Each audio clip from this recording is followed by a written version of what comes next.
Hello, everybody, and welcome back to Tabletop Notch presents Brunkhollow, Chapter 54. Wow. 5454. We had a big old dumping of the lore and Landry variety last week. Landry had a lot to say about our friend Bellamy. Shut up. That guy monologued for like a full 40 minutes. Yeah. I had a third location that you guys didn't even get to. He had even more to say. And we learned quite a bit about Lamont and Val's journey, as well as the reasons for their coming to Brunkhollow. And as the groups converge and we figure out our next steps, that's what we'll be picking up tonight's episode. So welcome back, everybody. Thank you so much for joining us. And I'll throw it over to our round the table horn, round the table. June has come. June is here. June is not too soon. Switch.tv/tabletopnotch Sunday nights live. Thank you for joining us. Thank you for being in the chat. Thank you for speaking in the chat. Thank you for your love. There's other ways to watch and listen other than on Sundays. There's a Tuesday podcast. There's a Friday VOD on youtube.com/tabletopnotch. But there's ways you can get that early. There's ways you can have early access. There's ways to have other bonus things that I'm sure Jordan will detail at some point. Yeah, we really like you here with us live. That's what we're That's what we love. We love to see It's that simple. Speaking of stuff that we really like it when you like and subscribe and follow to all our social media channels. Happy Pride. Share your favorite biggest moments of Yes. TPN. Thank Nolan. you. Top 10 gayest Brunkhollow moments. Thank you so much. Additionally, we have lots of merch that you can wear and drink out of and carry your stuff in, so please do that. Go to the merch store. Father's Day's coming up. If your daddy loves TTN, Oh, then, my daddy loves. get your daddy a gift. I don't like that. I don't like that at all. Oh, that's my daddy. That's my daddy.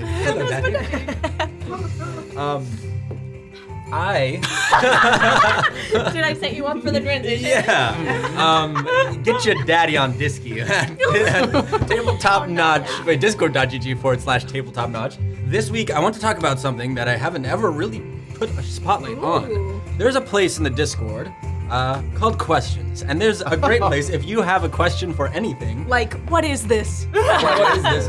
There's been some really good stuff. So, like, if you want to know Steven's music, where can you do that? There was a question about that. You're a wannabe player, you want to play D&D, we can get you where you need to go. Someone asked a question about Featherfall, like in their game at I home. love that question. Yeah, they're like, they needed some help Cool. with some spell rulings and things like that. So check out all the questions that have been asked on the Discord, because there's some really great D&D stuff on there. Yeah. I feel like a Disky Daddy is a moderator on this. Oh, Like those are your Disky Oh my god. Shout out to our Disney daddies. Shout out They need to be our Disky daddies. Gender neutral term. Yeah. Oh yeah. Lauren lost today. It's daddy with an I. Which which obviously makes it Gender neutral. Daddy-o. We gotta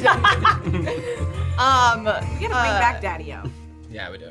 My transition was gonna be so good, and then we brought daddies back into the conversation. Fuck, man. You can make your table mates your daddy.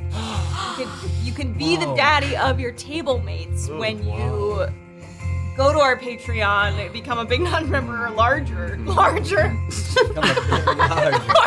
Be the largest Get large. Get on the Patreon. Get large. or and you can get our latest homebrew drop. We drop once a month things that you can infuse into your own campaigns, and this month we did the We can. You want to throw it over to the, this month you can play along as seen on Tabletop Notch, the 100,000 gold pyramid. We included, can I zoom in there? Yeah, we included instructions on how to play, suggestions for alternate rules, cards that you can make your own, including a whole bunch of as seen on Tabletop Notch categories and things. So if you've been dying to play game shows with your D&D table, if you love infusing D&D with homebrew that like is so out of place, then this is the guide to you. We also provided the like a template of the PowerPoint presentations that we've been using on the show as well, so you can very easily just input prefer a digital version and have the monitors to do so, then you can do that as well. So check it out. Every Patreon drop for like 2+ years. We're about to hit 3 years. We're about to hit a third binder. Is what we're Third working with. binder. Wait, really? Yeah. That's crazy. exciting. I remember when second binder. It's down there somewhere. It was like only yesterday second binder was born. So yeah, support us there if you're interested in that kind of stuff. Oh, and a reminder for our summer vacation dates. So our final episode before going on our vacation is going to be chapter 56 of Brunkhollow, so in 2 weeks. We're going to be offline on June 22nd and 29th, so no shows then. And then we'll be back July 6th with chapter 57. So we'll be ending on a notch and soda night. Wow. Hype, and then we'll come back after some rest. And Big hype. We'll do a big notch and soda, answer lots of questions, hang out, play games, all the good stuff. Yeah. So be there. Or be Oval. Daddy. No, square. You're funny. Anything else? No. Anything else? I don't think You so. guys good? You feeling good? Oh God, we've been so boring. Nothing's, no news Boring over is here. Boring. Hey, Join the We say Disky. the happy same graduation. shit every week. A lot of high schoolers. Oh yeah, happy graduation. Dads and grads. Dads and grads. If you're a proud dad with a proud grad, holler in the chat. Holler in the chat. Join the Disky. Yeah. if you're a dad with a grad, fart in the Disney. Stop. Oh no. We get some daddy farts in the Disney. Oh my God. Oh my God. Never have Hey. I think we're good. I don't know what that face was. Here we Okay, here we're gonna throw it. We're gonna do the usual thing. We're gonna throw it over to the recap, and then we'll dive into the intro, and then we will. Oh wait. You're gonna shit. thank people? No, I have to thank Oh, people. well, you're the one jumping the Yeah. gun. She was about to do Stop the talking about transition. daddies. Can you believe that some people on YouTube skip this part? Yeah. Low gonna Rest read a Guy list of resubscribed, Golden Dagger resubscribed, Nice Week Off resubscribed, Redbird resubscribed, Sunage did 100 bits, Low Rest Guy gave it a sub, Hopeful Optimist resubscribed with Prime, which we can do for free, Shadowwing resubscribed, Told by a Small Bird did 10 bits, Shadowwing 200 bits, Sunage 100 bits, Exponent Pie resubscribed, Mighty Mouse resubscribed, Crazy Over Purple resubscribed, Or Chitty did 1,000 bits, thank you so much, and the gifted sub, thank you, Sean BTV resubscribed, Low Rest Guy did 30 bits, and then Frank and Car resubscribed, thank you guys Thanks. so Cheers. Yes. Thank Cheers, you. everybody. Thank you. I'm also crazy over purple. Shit, Whatever daddy. that name was. That's a good name. Purple's a good color. There you go, you heard it here. Thank you so much. Okay, now we'll do it. We'll do recap, intro, diving in. Here we go. 1, 2, 3. Hit that button.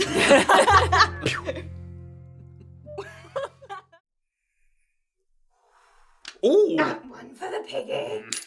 Previously, on Chapter 53, Resurrection Recollection, Landry came to at the apothecary and confirmed much of what we already knew about Bellamy's cryptic visit, but some new details emerged surrounding his second chance at life, which also tied into why the spirits had been so disturbed. One for the piggy.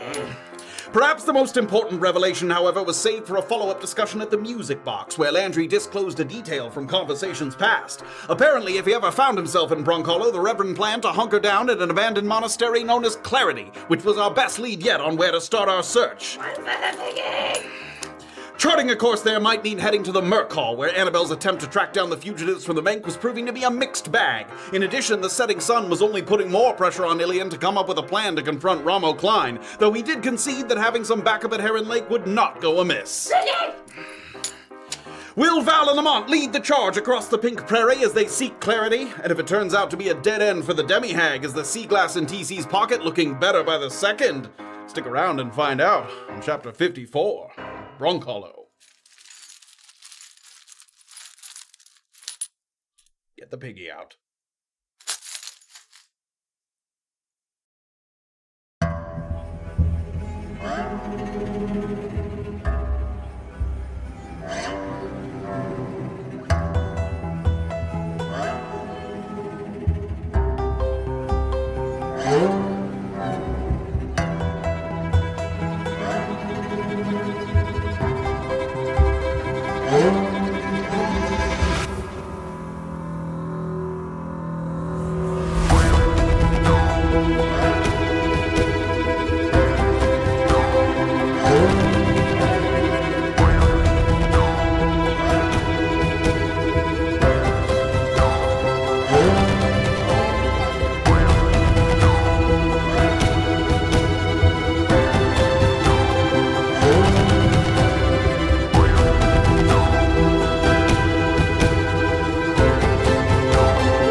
For most of you, the sun rose this morning over the eastern walls of Contrition. And now it's falling behind the westernmost hills of the valley. A day marked by freedom of many flavors.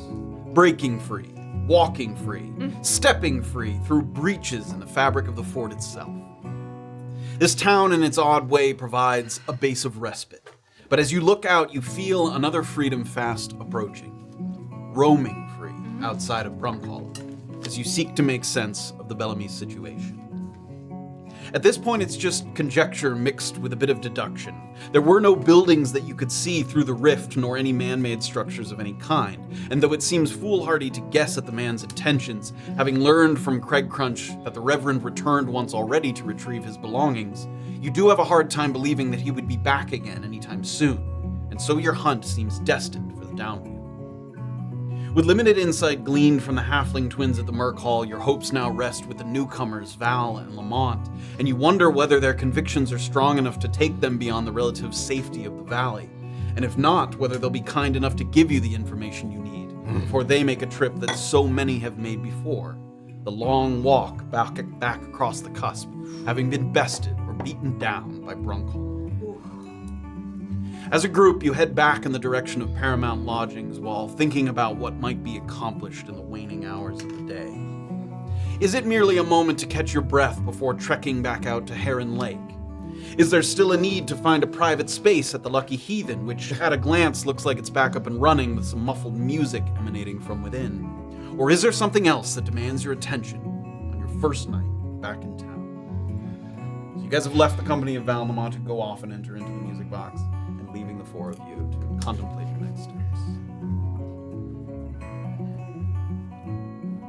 So, Yeah.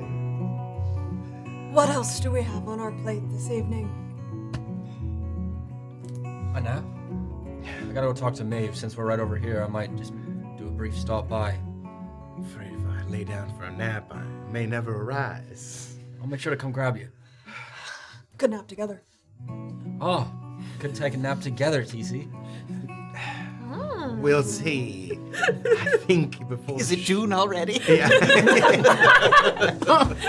I think if we were to do any shopping this evening before the shops close. Oh, true. I was thinking that my own self, yeah. If we're going to the downwheel, we probably do want a couple supplies. At least a health potion. I'm out of health potions now. I've got a fair amount of gold. I'm comfortable spending it so that we're good to go for the remaining All days. ready to go, yes. All right, let's hurry off there, I would suggest. Can I, I'm gonna give you one of the gold bars. This is just if for whatever materials we need, but like health potions. Waving a gold ink at her. I take my Okay. scarf out and I put it on top of it. I hope there wasn't a run on the bank the other day that Oh. we weren't here for. Somebody might find you culpable. Waving that thing around. Keep it on the down low, but You keep it on the down low. Wielding it in the we're just here. It's getting Tyrun. nighttime. It's fine. I mean, if you need it for more materials, I need some health potions, but I might stop by Maeve's. Sure, yeah. Do you want me to put this toward 2 health potions? I think that's... Yeah, and whatever else you think we need. Sure, alright, yeah. Okay. I'll join you guys if you're heading to the Samson brothers, but Ill, I want to grab you before you go anywhere. Sure. Also, can you grab a smoke stick or two? Oh, they're already on the list, brother. Great. I'm hoping they have them. That's the thing we requested, I believe. All right. Ages ago. All right, we'll reconvene at the Paramount and figure out what we're doing. Find Lamont and Val. All right. See you there. Got it. So just 3 heading to Good as Gold, and No, I'm then hanging you're out. going with. All right, great. We'll go to Good as Gold first. We'll follow a few steps down the thoroughfare there.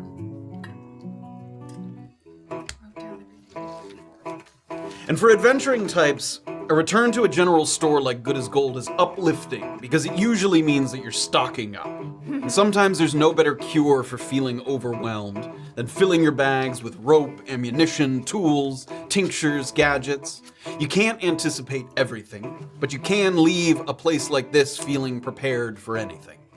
You pass under the always changing sign that currently reads, "Good as gold, Brunkhollow's best variety," and you step inside. Right now there's a bit of a reversal of the typical transaction because it looks like several people are actually selling rather than buying. There's miner types who are offloading shovels, picks, sieves, and buckets, while Dustin Sampson silently examines their condition and he records a price kind of into a ledger that they'd be willing to maybe receive the items for. It looks like Bailey is just finishing up with one customer, but when he sees you arrive, he does give you a little friendly wave and motions you forward before concluding his conversation. "We're very sorry that you're heading home, Mr. Guerin, but I assure you we will give you a fair price on buying back these items so you have some extra pocket change to jingle on your way home." "Yeah, sure, whatever, bag it up." He's sort of putting some things, examined by Dustin. You see Bailey sort of recording each item, counting out some little piles, gold and then silver and then copper, all in like little neat, even rows across the table there. So you have a moment here just kind of looking around the shop while this is taking place. You can hear them sort of, 5 gold for these 2, and then that's another 3 silver. So he's just taking a moment to sort of count out what's happening. Bison's absence has reached farther than I could have imagined. Yeah, I'm starting to picture it like, how sometimes people purposely set forest fires so that they allow for new growth? Sure. Oh, something Niall told me once, but yeah, I'm picturing it like that. A culling of some kind. Yeah, but then from the ashes of the forest comes a fresh forest. Tell that to that guy. And the guy's like... He doesn't look like a fresh new sprig to me. Well, sucks for him. I suppose that comes later. Anyway, I've got 3 health potions. I've got pieces of a climber's kit, but I think we should get at least a couple of those. Sure. I've actually got 2 healer's kits, and maybe we could spread the love there. I still have. Do you remember when we went down in that shaft? Deep in the shaft. And we came up with a few items. Bespoke. Oh, yeah, the ones that my brother and I risked our lives for. Oh, I'm sorry, were we not all present? You were up above ground. But yes, I An do important aspect to the plan. Yes. In any case, Yes. Morna had them, Sure. and now I have them. Great. I don't know what they are. Or who they might be of use. We should probably find someone, but didn't also Morna say that she detected magic through one of them? That's how she... Yes. Found a little corner of the shop Yeah. there. They're busy at the... Yes, I believe 2 of them had something imbued with something. There was a ring and a pair of wristlets. Yeah. All right, so we'll try to... Maybe Maeve will know someone. All right. Ooh, yes, good idea. As you started talking there, you hear like, "Have a safe journey back, and thank you." Welcome back. It'd been a few days since we'd seen you. I hope your adventures were very lucrative. I don't say that just so you'll spend more money here in our shop. Quite all right. We have missed it here. We're glad to be back. If you don't remember, it's Good as Gold, formerly Samson and Samson. Yeah. No confusion here. Is there something I can help you find? Yes, a small list of things we might We lay love out for lists you. at Good as Gold. I'm sure It you means do. you're buying more than one thing, usually. Truly. The first thing I'll ask after we placed requests with you. Yes, I believe You do all so. of those items have come in. Such good news. You had requested vials of acid, night goggles, smoke sticks, tanglefoot jars, locket of life clinging. Yeah. All of those are available to you at this My time. goodness. Well, those would all put together quite a pretty penny. I don't know if we can afford everything at the moment. Sure. I don't recall the pricing on. Acid vial 25 gold, the goggles 225, smoke stick 10 apiece, tanglefoot 20 apiece, and locket 195. I'm not sure we need the goggles of night. I've got a pair. Great. We can share it around for any of those that Oh, don't. good. I'm so glad. I'm glad that we ordered extra of those. That's not to No, say I'm- that we won't be they- needing yes, it in I the understand, future. yes. I believe it. Morna time. I know, but who fixed it? extra. Thank you again for fixing the one. Yes, it's just now we have extra. Someone will buy them. I'm sure they will. There are lots of people who cannot see in the dark. The season's fashions call for it. Yes. I would like, for sure, some smoke sticks. And the locket of life clinging was intriguing. Sure. I've got money. Okay, then go ahead. I mean, I'll probably take 3 of each of the Tanglefoot and the acids. Excellent, of course. So it was 20 for each of the Tanglefoots. Yeah. You have somebody's 60 and 75. Yep. Do flares exist, Matt? Not in that sense. Okay. No. Yeah, I mean they're torches. There's like long burning torches or oil lamps or stuff. Like you're looking for like a bright light source.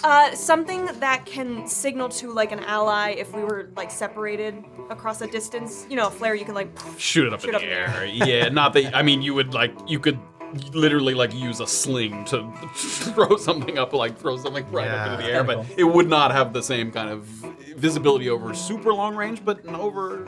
Is there something that could like glow that we could throw up in the air as just like, you know, something? I mean, you'd probably get like a very small lamp that would fit into like a sling that you could throw, like a really small one, as opposed to like a full-size lamp. Okay. And it would have a light. It's not gonna like burn like a flare would, like shining in the sky, but maybe not then. Do you think we would need that? No. Okay. Thank you for your honesty. Remind me the case of 10 bolts for a hand crossbow. Yes, crossbow bolt, 2 gold for a case. And 10 per case. Yes. Mm-hmm. I'll do another. And he sort of motions to Dustin over there, who opens another cabinet, pulls out so he can see inside. There's like racks of ammunition in there. He pulls out a fresh case. I'll take another 3 of that, please. What did you just buy? 3 what? The 3 cases of bolts for 6 gold total. Yeah, 2 per. Yeah. 6 gold total. That's very nice to have people buying and not selling at this time. I'm sure you're aware that EOD has found itself in a bit of a downturn at this point. Quite a shift here in the town. People do come and go. That is not unusual, but we've seen an uptick in those heading back out through the cusp since he put a pause on EOD operations. The glut of going. Yes. Maybe you hadn't heard because you weren't here about Bison. We've heard since you've been heard. back. Oh, that's good. Easy enough to see the center of town. Yes, there was a big fight in the thoroughfare right outside our doors.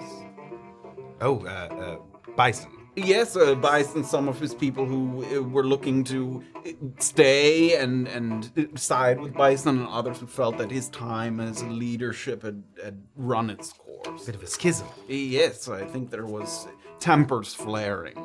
Wow. No one, no casualties? Not to my knowledge, no. Anyway, some people came here specifically to work for Bison, so now they're leaving as well. Speaking of casualties, maybe some health potions? Yeah, maybe 3 health potions. Yes, as we discussed before, 60 per, but if you get at least 10, it drops to 50 per. I don't know if I have enough for that. That would be pretty brutal. Yeah, I don't think I can afford I've got 3 as it is. I've got so 5. You've got 5 right now. Yeah, plus what Illien gave me. No. Potions. Oh, I've got 1. All right. So that makes 4. Maybe we should add another 4 to that number. How about that? Okay, Just so 4. 6 more, and it's a bargain. If I had the gold. All right. 4 times 60 is 20.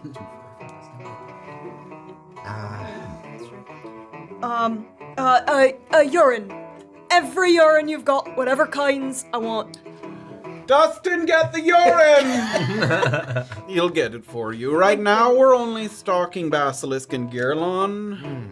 But if there's a specialty urine, we could put an order in for that. Is there something human or elf? That's easy to get. Too easy, I think. Yeah. In fact, if you need a supplier on that.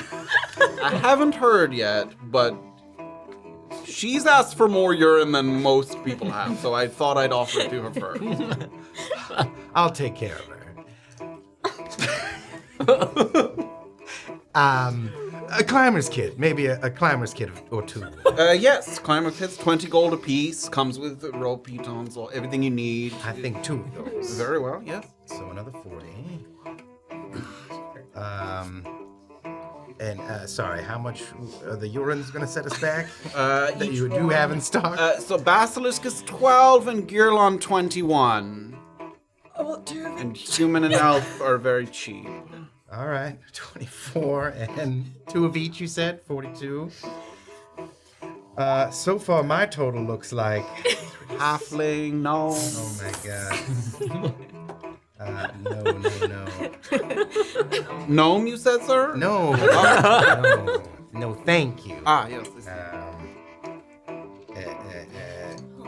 Forgive me, was there anything else? Locket of life clinging, yeah. Oh, Yes, the locket. Sticks, gods, there's so much shit. It's 195 for the locket. 10 for each smoke stick. How many of those do we want? 5. 5. This is quite a bill. Yeah, hold on. Doxley, We might need to call. Sorry, smoke sticks. Another customer starts coming. He's like, get out of here, they're mine. How much were the smoke sticks, man? 10 apiece. 10 per? Yep. Okay, so that's. My total right now You is... get a calculator. Sorry, Twitch. Do you need a very large bag to 20. hold all your things? Oh, I brought a tote bag. 32. That's good. Just one though. I was just bringing one. Okay. Keeps the spending down. The total I've got so far is 537. 732. Oh, the locket. It was 195. 195, which brings it to... Yes, let me double check that for you. Do you charge for bags? 742? They have 32. they have branded bags. I think it's 42. Fuck. 60, 70, 40. We can double check. Okay. If you guys are Okay. confident you have enough, we can Yeah. double it up. Well, I've got about 300 wrong. I got it. I've got it. Oh, the whole thing? Good. That's great. No, I don't have the whole thing. Okay, I've got a gold bar. We were told that some vendors That's how you present it, yes? Yes. some vendors That's prefer good. You have that. yeah, some vendors prefer receiving Yes, we prefer receiving money of all kinds. Better than barter, you. but even better is currency that is in bars. That's interesting. You know, right? Doxley, I don't think he's just get the totals. I'm told I it's think. for a value of 100 gold. Yes, that's correct. Great. If Excellent. weight comes out correct, I'll have Dustin weigh it. Yeah. I'm sorry, how much? It's 250 a piece for the 250 a piece. Oh yes, 250. I was like, what? I was like, they're way more than that. I fucking forgot. I spent mine and then He's it went like, out. damn it. Yeah, it's close. Yes, the 100. I heard that as well. Bailey, yeah, you're bad. I can't. Oh, I can't do that. There's like a sign on the wall that he like rips Yeah, that 1 bar equals. He's just like. All right. So if I give you the gold bar, then it leaves 482. So I can do that, and we can figure it out later. My purse will remain closed. So 482. It is a shame that, so many people are feeling like perhaps Brunkhollow is not as safe as it once was without Bison's presence here. It was he who organized most of the resistance against the Clinkers, poking their noses where they don't belong. We'll see, time will tell. If you ask me, I see a bright future for Brunkhollow. These purchases will not go to waste. A community like this, people band together. You'll see. Also, I do find that if, one person, established person of a town, goes down, ship rolls downhill. Yes, You people never know. fill holes that were left behind by others. Yeah, that, and also maybe for contrition, we'll have their hands full of something else at Yes. some point soon too. That's certainly possible. A town of hole fillers here in Brunkhollow. Do you have everything you Are need? you satisfied? So very. Couldn't possibly be more satisfied. If we think of anything, we shall come back. Right. Did I get it? To the next shop. Thank you so much. Come back. Thank you. And yeah, so start to Yeah. scoop it. Oh God. Filling our Stuff. satchels. Absolutely hate you. Good God. I'll give you guys a second to think about where you might be headed. We're going to follow Illien and Annabel through the thoroughfare. Wow. So you guys have departed from the other two. Again, we're sort of rewinding a little bit, but sort of you were heading in the direction of Paramount, so you're walking there at the moment. I was walking toward Maeve. Oh, toward Maeve. Sorry, yes, and you were following. Yeah, I'll just sort of walk with him and be like, let's head down the river. Just, I want to look at it, I guess. It's a nice river. We have a lot to do, but we can look for 5 minutes. I just don't. Yeah, it'll take 5 minutes. It's actually good that you brought me to the side. I've been meaning to give this to you. I got these a while ago. They're beast-lane barbs. And I don't use bows as well as you do, so you could probably pick Thank things and use those better. That's lovely. So yeah. What a lovely gift. Thanks, Sil. Yeah, you're welcome. And keep us alive with them. I'll try. It's a nice river. Yeah. And she's gonna kind of like drop her normal like fluttery Annabelle thing and just be like, Illien, do you have a death wish? No, certainly not. I just, these past couple days when you've been fighting, it sort of seems like, I don't know, maybe you do. I only ask because I used to. I'd always been told I would die young. And I've no doubt if I hadn't been found by someone who saw me as more than a burnout, that I'd be beat to death by some misbegotten man or strung out on something to numb the drumming in my head, or perhaps most likely strung up by a mob for some minor use of magic before a cleric could even get to me. Well, gods, Annabelle, that's, no, I don't think about it like that. I'm sorry that you've been living with that. No, my point is, I don't say it for pity. I say it because I ain't afraid of dying. But I'll be goddamned if I die before I've actually fucking done something. Not tried to do something, actually fucking done it. That's Which good. means timing is everything.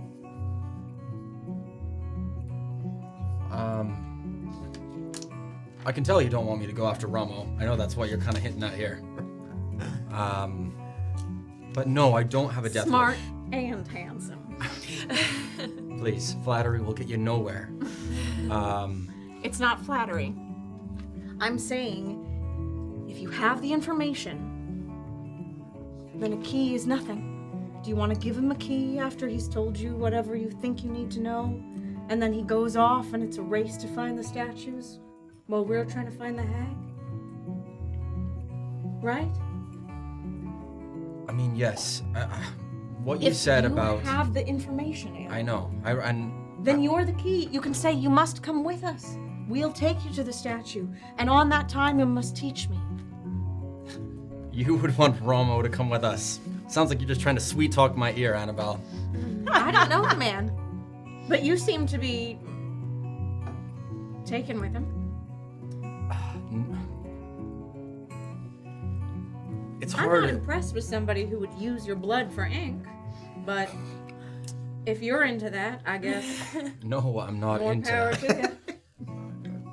Every time I've dealt with Ramo, I've never put up a fight back. Maybe a little bit with that first fight, because we didn't know what was happening until he showed me. But we've grown since then. I feel like there's a good shot, Annabelle. And yes, I hear what you're saying about having the knowledge, getting rid of the key, because then I am the key, all of that. It's more about, as you were saying, the timing. Right. We're going out into bigger things, dangerous things, and right now, I know where Ramo is. I know I have the higher I can put my best foot forward. I can set up what's gonna happen rather than have him just show up in a cave or putting a note in my pocket or just getting away like he does. This is the one chance I have to meet it on common ground. And where we're going, who knows the next time we'll be back in Brunkhollow. Hopefully it's just a day or two. Back in a day. Maybe. But things change within the hour sometimes. Yeah, I know. I've had to improvise quite a bit. Illien, I made a fatal error here. And if the hag hadn't pulled me out, I would be fucking dead again. The magic is strong here. The weave is powerful. It is more tempting than you can know. I see it in your fucking eyes. It is a weakness for you. There's a reason why you let me come with you 30 minutes after you met me. It's because I showed you some magic. Do not let it seduce you.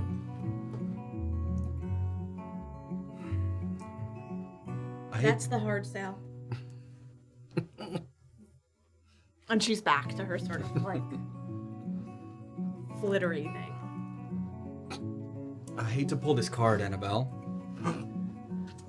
but you don't know me either. Life has not been a cakewalk. I fought tirelessly to get to where I am, to become now the person that I can be, and it is within arm's reach. It has been years of just pain and torture and doing things I don't want to do, and finally there is something that I can do. I'm not some soft guy who smiles at everyone. I wish to be that, and actually mean it. Illien, you think I would have told you the shit I just did if I thought you were soft? I'm saying I think you and I are a lot more alike than you care to admit. And that I do know. Just fucking think about it. And she's gonna, before he can even respond, Back down the river. go away. Sort of in the direction of Paramount. Go, actually towards go to school. Okay. Great. But you're Trying sort to of meet there. up with these guys. Sure, yeah. But you're there kind of by the river, a little sort of, 20, 30 paces away from Maeve's place there, upriver. Illien will just kind of stand there for at least a minute or two, maybe pick up a rock or two and skip them down the river, and then walk to Maeve's. Short. Oh, sorry. Skits is laying there. Sorry about that. You done hit me with a rock. You take the short little walk over to Maeve's there. You can see that the inside is lit, but curiously no blue smoke coming from the window. And times that you've seen that before are either she's asleep and not smoking, or if she's like busy working on something. She's not always smoking when she's like actively working on some sort of concoction or tincture that she's been cooking up in her place. So right away, the fact that there isn't that sort of reflexive smoke coming through the window, you can tell that, she's busy or, again, sleeping. So you get up to the door. I will just walk right in this time. Okay. Yeah. You head up to the door and you turn and immediately just start to push in, and for the first time since you've been here, it's not locked, but there's a chain on the inside, so it only opens a couple of inches. And you didn't even know that chain existed. You're not even sure that that chain had been there before. But there's a chain on the inside that's sort of holding, and you can hear, it sounds like something on the inside like drops, like falls to the floor, like ting, ting, ting, and you hear like, fuck, shit. Oh, great. A couple of quick footsteps my and stuff, God. and finally Faded. you hear someone kind of coming quickly to the door and coming up to that little gap there where the chain is across the gap. It's obvious from the chain and from the look on her face that she didn't want just anybody to kind of enter at this particular moment, even though in the past she's sort of given you the okay to just enter, or at least sort of state your business. My luck. She stares with a little bit of frustration, and her hair smells faintly of ether, but not sort of as recent, not as pungent as it usually is. And she sees that you're kind of there at the door. What? You've told me to just come in whenever, and now now I can't seem to get in, so, Yeah, I'm working on your fucking goop.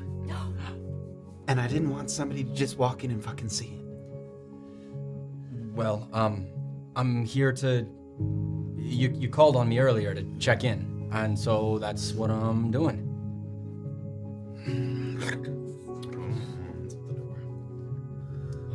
Thank you. Step in. I'm working on it. But it's becoming clearer to me that I may need to consult a gnomish friend of mine in the morning. Horticulturalist named Jasper. He's not gonna talk to you, so don't fucking bother. I'll talk to him myself. Okay. As for that other thing, No. you mind? No, you're fine, mate.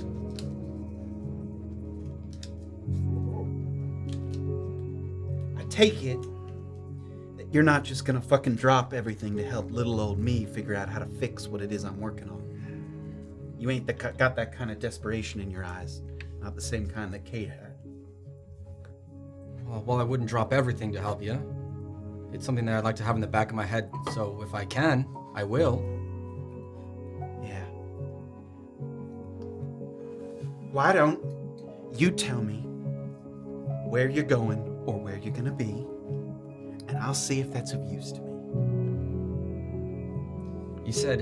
You asked me if I had any weapons training, so I assumed this is some kind of weapon. I think you can assume that it's something dangerous that I wouldn't want someone who doesn't have experience with weapons to be flailing about with. Well, it's kind of up in the air right now, but I might be encountering someone tonight where it could be incredibly dangerous. So much so that I don't know if I'd see you again. So, if you think this thing would help me get an edge on that, I'd be happy to test it out and live to tell the tale. Oh my god. It wouldn't help you. Sorry to say. Must be a pretty crappy weapon then. Right now it is. Say I did drop everything to help you, Maeve. What would that entail? It might entail you going back across the cusp to find some people that I fucking know. Yeah, that's not possible right now. I didn't think so.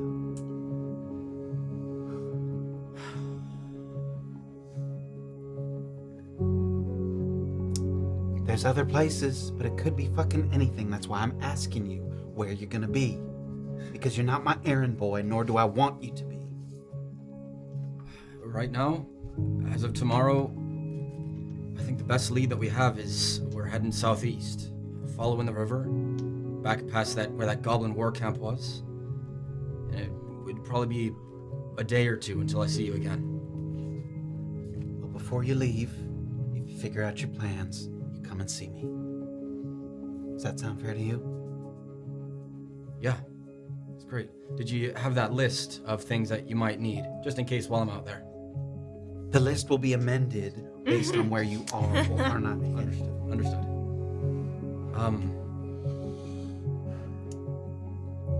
Long shot. We haven't talked about it since earlier last week.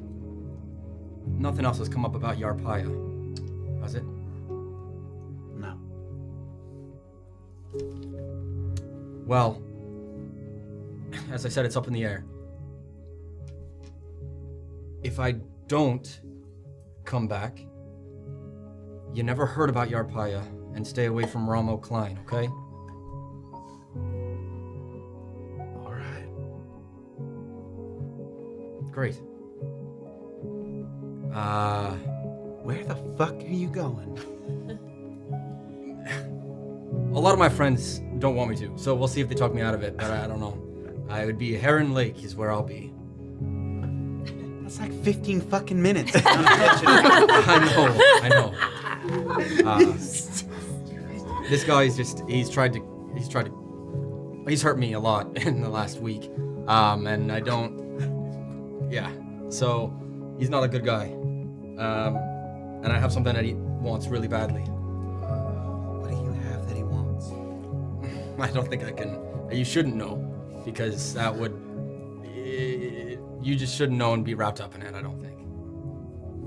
It wasn't what you were burying in my fucking backyard, was it? You don't know. I don't know. Oh my god. Anyways. Wow. Okay, so you don't think taking this thing would be good right now? It wouldn't be of any fucking use to you. Okay. That's the problem. Okay. Well then, as soon as I see you again, I'll let you know where I'm headed, and then we'll revisit that thing. What would fucking help you?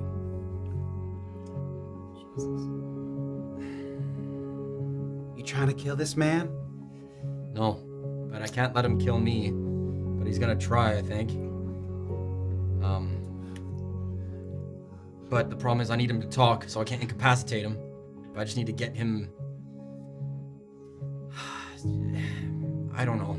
I need to either talk some sense into him or beat him down until he can still talk but not get away. Oh my god. Old Achilles. I don't have something for that.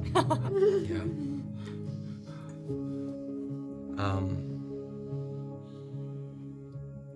You know more about alchemy than I, and yeah, I don't know anything. I don't even know what I could ask for, so it'll probably be fine. So I do not understand you, sir.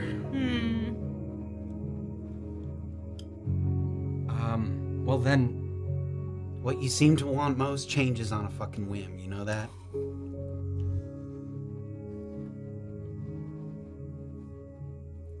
yeah. But I think think if Kate was here, she'd want you to go.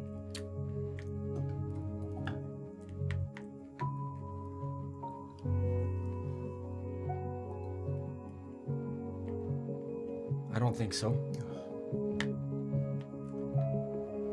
Fuck her. Do it anyway.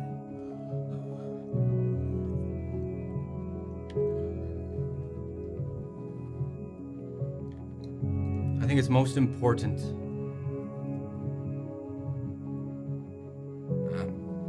That's nothing.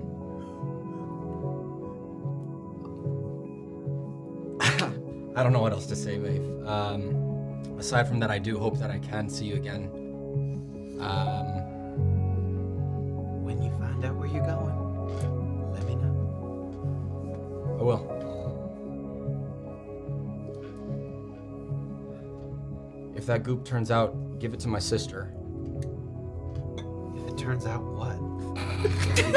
If you find literally anything about it, or this gnome knows anything, tell my sister about it. Fine. Okay. Thanks, Maeve. I'm gonna go for a hug. I ain't gonna accept it.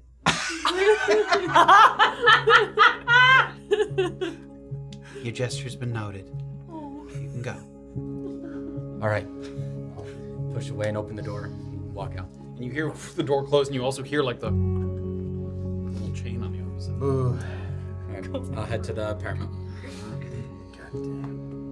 Gonna head over for a moment to the music box. Yeah.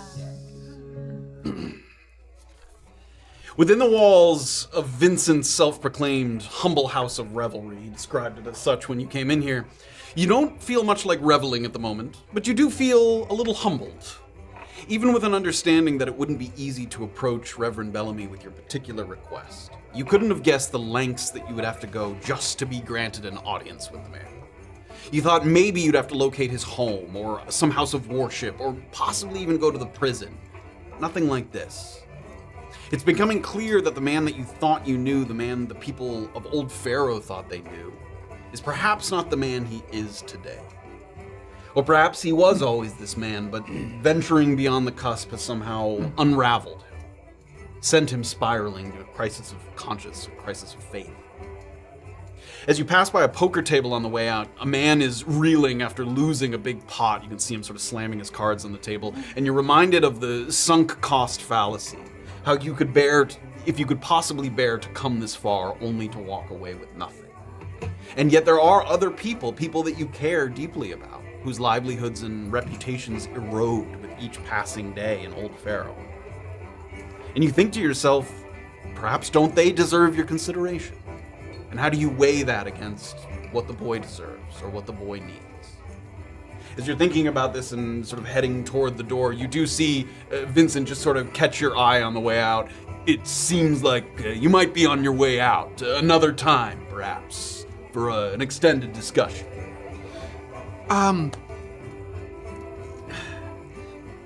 Yes, I think so. We have... That's all right. No hard sell.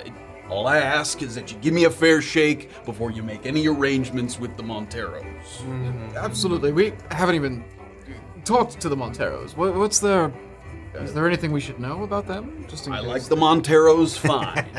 They just have a habit of stealing my best entertainers out from under me. To be honest, it's getting a little tiresome. Well... A joint like the Heathen makes more money than a humble tavern like this, so they can shell out for whoever they want, for the most part. Well, Vincent, if there's anything you should know about me, it's that I always back the underdog. I'm glad to hear that. You and I are of one mind. Yes. I got that feeling. Don't let me keep you. Unless there's something else I can get you or do for you. Actually, I did, sort of just, where would be a good place about Brunkhollow to, perhaps purchase some armaments, some weapons and the like? The weapons themselves, not the people. Yes, no, not people. You're looking for Smith on West End. That's Crenshaw runs the joint. It's getting a little late on this end, but he might still be there or have his doors open at this point. Excellent, thank you. It's the farthest you can get west, right by the river. You'll see it. Thank you, I appreciate it. Of course. See you around Brunkhollow. Have a good night. You guys are heading toward the door. You haven't quite exited yet. Armaments? Well, if we're going to make this journey, it sounds like we may want to be a little better equipped than we currently are. At least I know on my end I'll be better able to protect you, to handle anything we might run into out in the downfield. If I had a couple of the weapons I'm more familiar with. Sounds like we need to run down there now if we're gonna try to catch him. Yes, it does. It's still fairly... How long could it take? Right? We'll still meet everybody back at the Paramount and... If we make a dash for it, maybe. Yes. And then... Yes, walk and talk. Walk and talk? Walk and talk. Walk into Head back outside. When you step back outside, your immediate surroundings have as much foot traffic as you've seen on any street since you've been here. It's primarily due to both the tavern that you just came from, which is ramping up in its sort of revelry and popularity at the moment, and a building just to the east that has these big floor-to-ceiling windows. It's some kind of dining hall or eatery. You've walked past it a couple times, and because it's sort of a dinner evening hour, there's a lot of people sort of flooding there to get some victuals for the evening, to have something to eat. So those two things have caused, it's pretty packed in this sort of area. And because of that, this business of the thoroughfare, it masks the fact that a kind of small clump of people has gathered no more than kind of 15, 20 feet away in the thoroughfare. And these people, this clump includes a familiar face to you.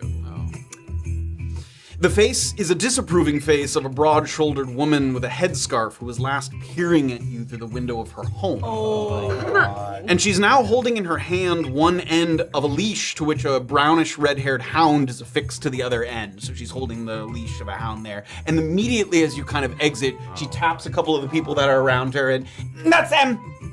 That's them that was skulking about. There was more of them, but I remember that one for sure.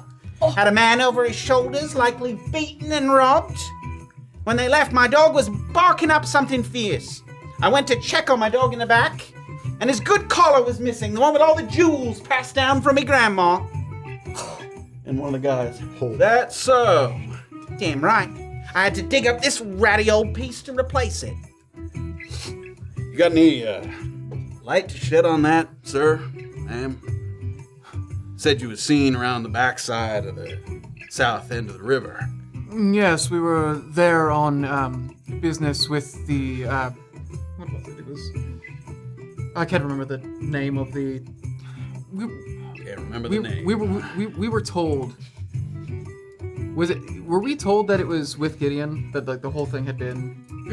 What did you relate? We were on a job for the Clinkers, and we spoke to Gideon about it. Okay.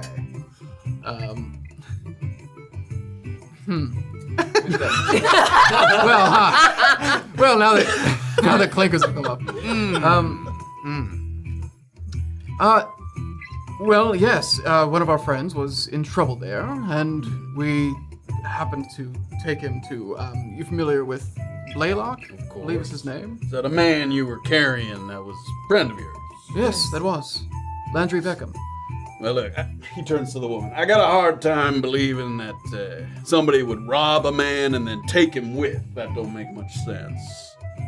But you're new in town, and you're moving through people's property. It's not a good look.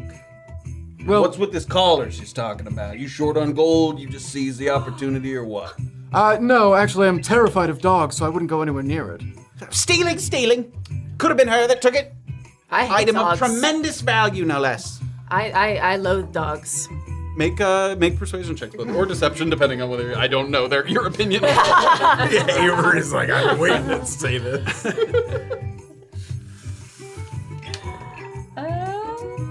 Okay. It is. It's a dirty 20 either way for me. It's an 11. Okay. You can see like your guys' like sort of visceral reaction to the dog a little bit, who's kind of like they look back to you. They can see that there's a little bit of that perhaps you would not have so easily approached a hound. This looks like a hunting dog. Like it looks like it could be fierce in the right sort of situation. So someone who was afraid of dogs might not get too close.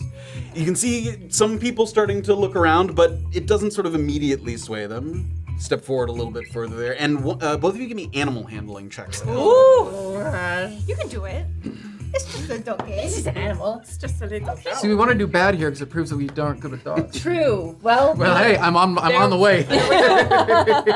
15. 15. Four. It's actually not that. It's the ability to read the dog's behavior. And I would say with the 15, she goes at one point while she's holding the leash to like pat it on the head, and it kind of like recoils. It doesn't seem to you like it's her dog. And everyone's sort of kind of getting a little bit closer there. It was them. They were stealing things, and I can prove that there was other people there who can vouch for it. I guarantee it. If you'd like me to turn out my pockets, it would take a while, but I'm happy to do it. And both of you give me perception checks. Oh boy. Don't you succumb to this. I got nothing to hide. perception. 7. What is that? Okay. 15? 15, okay. So Lamont, you hear a slight whisper coming from behind you, and it's not a voice that you recognize, but you hear someone say, ask her what the jewels were on the dog's collar. Let's search him. Tell you what, maybe I've seen this around. Could you tell me what jewels were on the collar by any chance, so I could help you find it? Yeah, it was 4 garnet stones, 2 jade, and an amethyst right in the middle. The garnet. So the blue ones? You said I could search you! And as she's sort of pointing at you, someone kind of comes around the other side, and it seems like it might be the person that you're speaking to. It's a younger human man. He has kind of wavy red hair, and he also looks like he's walking with a little cane to alleviate a slight limp that he has. Wow, it sounds beautiful. Must have meant a lot to you coming from your grandmother. Of course it meant a lot to me. What kind of small-ass observation is that? Mind your own. Well, what I mean is, it sounds important that we get it back. And no stone unturned, especially when it comes to flea bags. Brunkhollow only survives as a community. Gotta have each other's backs. Yeah, that's right. I think we should take him up on his offer. We should search him and I think we take a refusal as confirmation as guilt. Well, they could have sold it already, but fine, a search is a start. All right, now just to confirm, because I'm sure I'm not the only one who owns a couple pieces of jewelry myself, what were those stones again? Garnet, pearl, and amethyst, right? Oh. Yeah, that's right, now search them! And of course, at that, everyone sort of.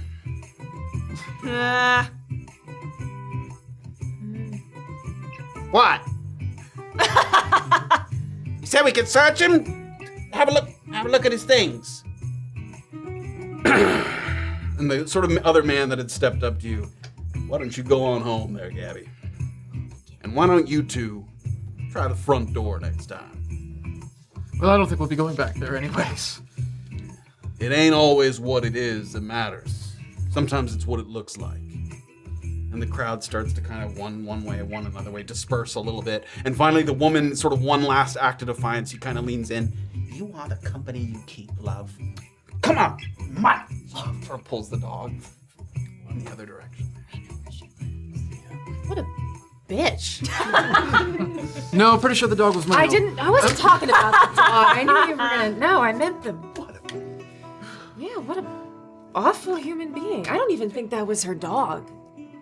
Well, yes. Thank you for your assistance. Yes, hi. Shelby, nice to meet you. Andre. I own the apiary up on the bluffs. If you ever happen to be in need of honey or honey-based products. Oh. I'm not trying to sell to you. I'm sorry to see you get harassed that way. I caught a little bit of your act earlier. I was up on the bluffs. It was just a distance on the hill. Seems like you got a good thing going. Thank you. I like to think so as well. We've been doing it for a while. Practice makes perfect and all that. Miss Trout is a bitch. She runs hot, but she'll move on to somebody else soon enough. Oh my god. Don't worry too much about me. I'm used to far worse. Yeah, I didn't think you were in trouble. I just didn't want to see something happen that could have been avoided is all. How long have you been in Brunkhollow? Oh, I've probably been here longer than most people think, back when there wasn't much beyond EOD and Narvos. The Heathen was here, a couple of others, but I was here pretty early. Seen it grow from a real small town into what it is now. I know the people in this town pretty well. Miss Trout, her agitation doesn't linger, but I'd give her some space for now. Yes. No problem. I was thinking about asking her for tea, but if you insist. If I can ever help you get the lay of the land, or if you just need any thoughts on somebody in town, feel free to let me know. My screen doors are always open. As of bees. Well, first off, I do have things I need to do first. But I didn't mean now. I just mean I can tell you who to avoid, whose temper gets up, and around town who has a reputation, who doesn't. Help you get acquainted if you need it. I actually think I would appreciate that. Sure. There's a few folks I actually wouldn't mind asking your opinion of, in that case. Sure, if you don't have somewhere to be. We were just pointed towards, what we're about to do. The Crenshaw, is that a good place for me to go? Is no chance I'll be run out of the establishment? No, Crenshaw will sell to anybody. You'll notice right away when you get to his property that it's one of the biggest pieces on the block. He doesn't really care as long as he gets the money. He likes to have his toys and indulge a little bit. That's fantastic. Okay, feel good about that. While I have you, you wouldn't happen to know, I've got an old friend who I heard came around here. All right. Do you happen to know where a fellow named Gujak would be, by any chance? Yeah, of course. He's got a tent up by the gnomes, kind of just past where my place is. Well, should be easy to spot then. Yeah, you can see there's a row of houses up on the bluffs, and if you just follow it all the way down, you'll get to the gnome tents. I haven't been to his place, so I don't know exactly which tent, but once you get there, I'm sure someone happy to point you in the right direction. Excellent. That's lovely. Thank you. Of course. While we're asking about names, you know a Josie by any chance? Sure, Josie's been here almost as long as I have. She runs Trusted Timber. She does a lot of work around town, putting up buildings and bridges, anything that people need and can pay for. I'm under the impression that I think I saw her working on the expansions that they're doing over at the Paramount Hotel. They're putting in some kind of back patio or something. I think I saw her out there working on it. Incredible. Do you have anything else? I know you, and you're at the The apiary, yeah, it's the one right. He points. It's the rightmost. If we bring up the map, yeah, if you point to it, it's the Brunkhollow apiary. It's the farthest right building up on the cliffs there. Farthest east building. We'll definitely stop by. I could use some honey. Just other matters need to attend to. No, please, don't let me keep you. And again, sorry about this. You'll lose the flea bag label pretty quick, I think. Good night to you. Yeah. Good night. Thank you. Seems to work his way through the thoroughfare. I think that's the first decent person we've met in Brunkhollow. Well, we've met Illien Tyrun. Yeah! Pretty fine. Clemens. Yeah, Clemens he was all right. kind. He was I would say most people have been fairly decent here. Monty, you think most people anywhere are fairly decent? Well, yes, I think that's a better way to go about life. Now, who's this Josie? I didn't know you knew somebody around here. Oh, she's someone from back home. I don't really know her. I know of her. I know the name. I know she's here. I don't know her though. Okay. She's just a person. Well, I don't know her. Crenshaw's is where we are. yes, Crenshaw's. Walk and talk. Walk and talk. Sure, Monty. You guys are walking through the thoroughfare. You're just working your way down to the west end, and the streets are decently crowded at this point. You know, people moving. As you are heading in the direction of the Smith, you pass by what you've heard about from Vincent, which is the Lucky Heathen. You can see a sign on the door, and that place is packed and rowdy and rocking right now. You can hear music playing from within. As you peek in, which the double doors are sort of propped open at the moment, you can see people gambling, laughing, drinks being served, and it has an upscale atmosphere compared to the music box. The music box is a little more sort of simple, straightforward, and the Lucky Heathen is very much selling a sort of upscale atmosphere. So you can see what Vincent was kind of talking about just as you peek in through the doors there. But you're walking along the edge there if there was something. Was it the music box where Bellamy was? Yes, apparently that's where he was dispatched. I wonder if we should have asked Vincent about that. It seemed like we had the information we needed. I considered it, but I didn't want to worry him. Probably in bad taste. Yeah, I don't want him thinking that... I don't want him asking questions about it. I just don't want to worry him. I don't think there's anything he needs to be aware of with all this business. So we load up on your armaments, and then we go to the Paramount, and we ask them to... Yes, I think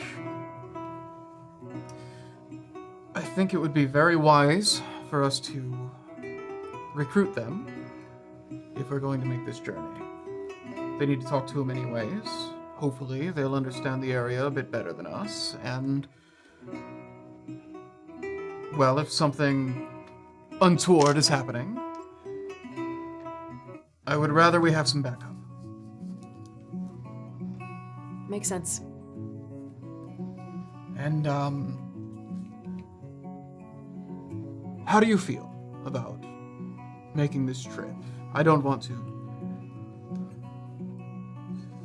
I suppose I haven't asked you. Do you think we should be doing this?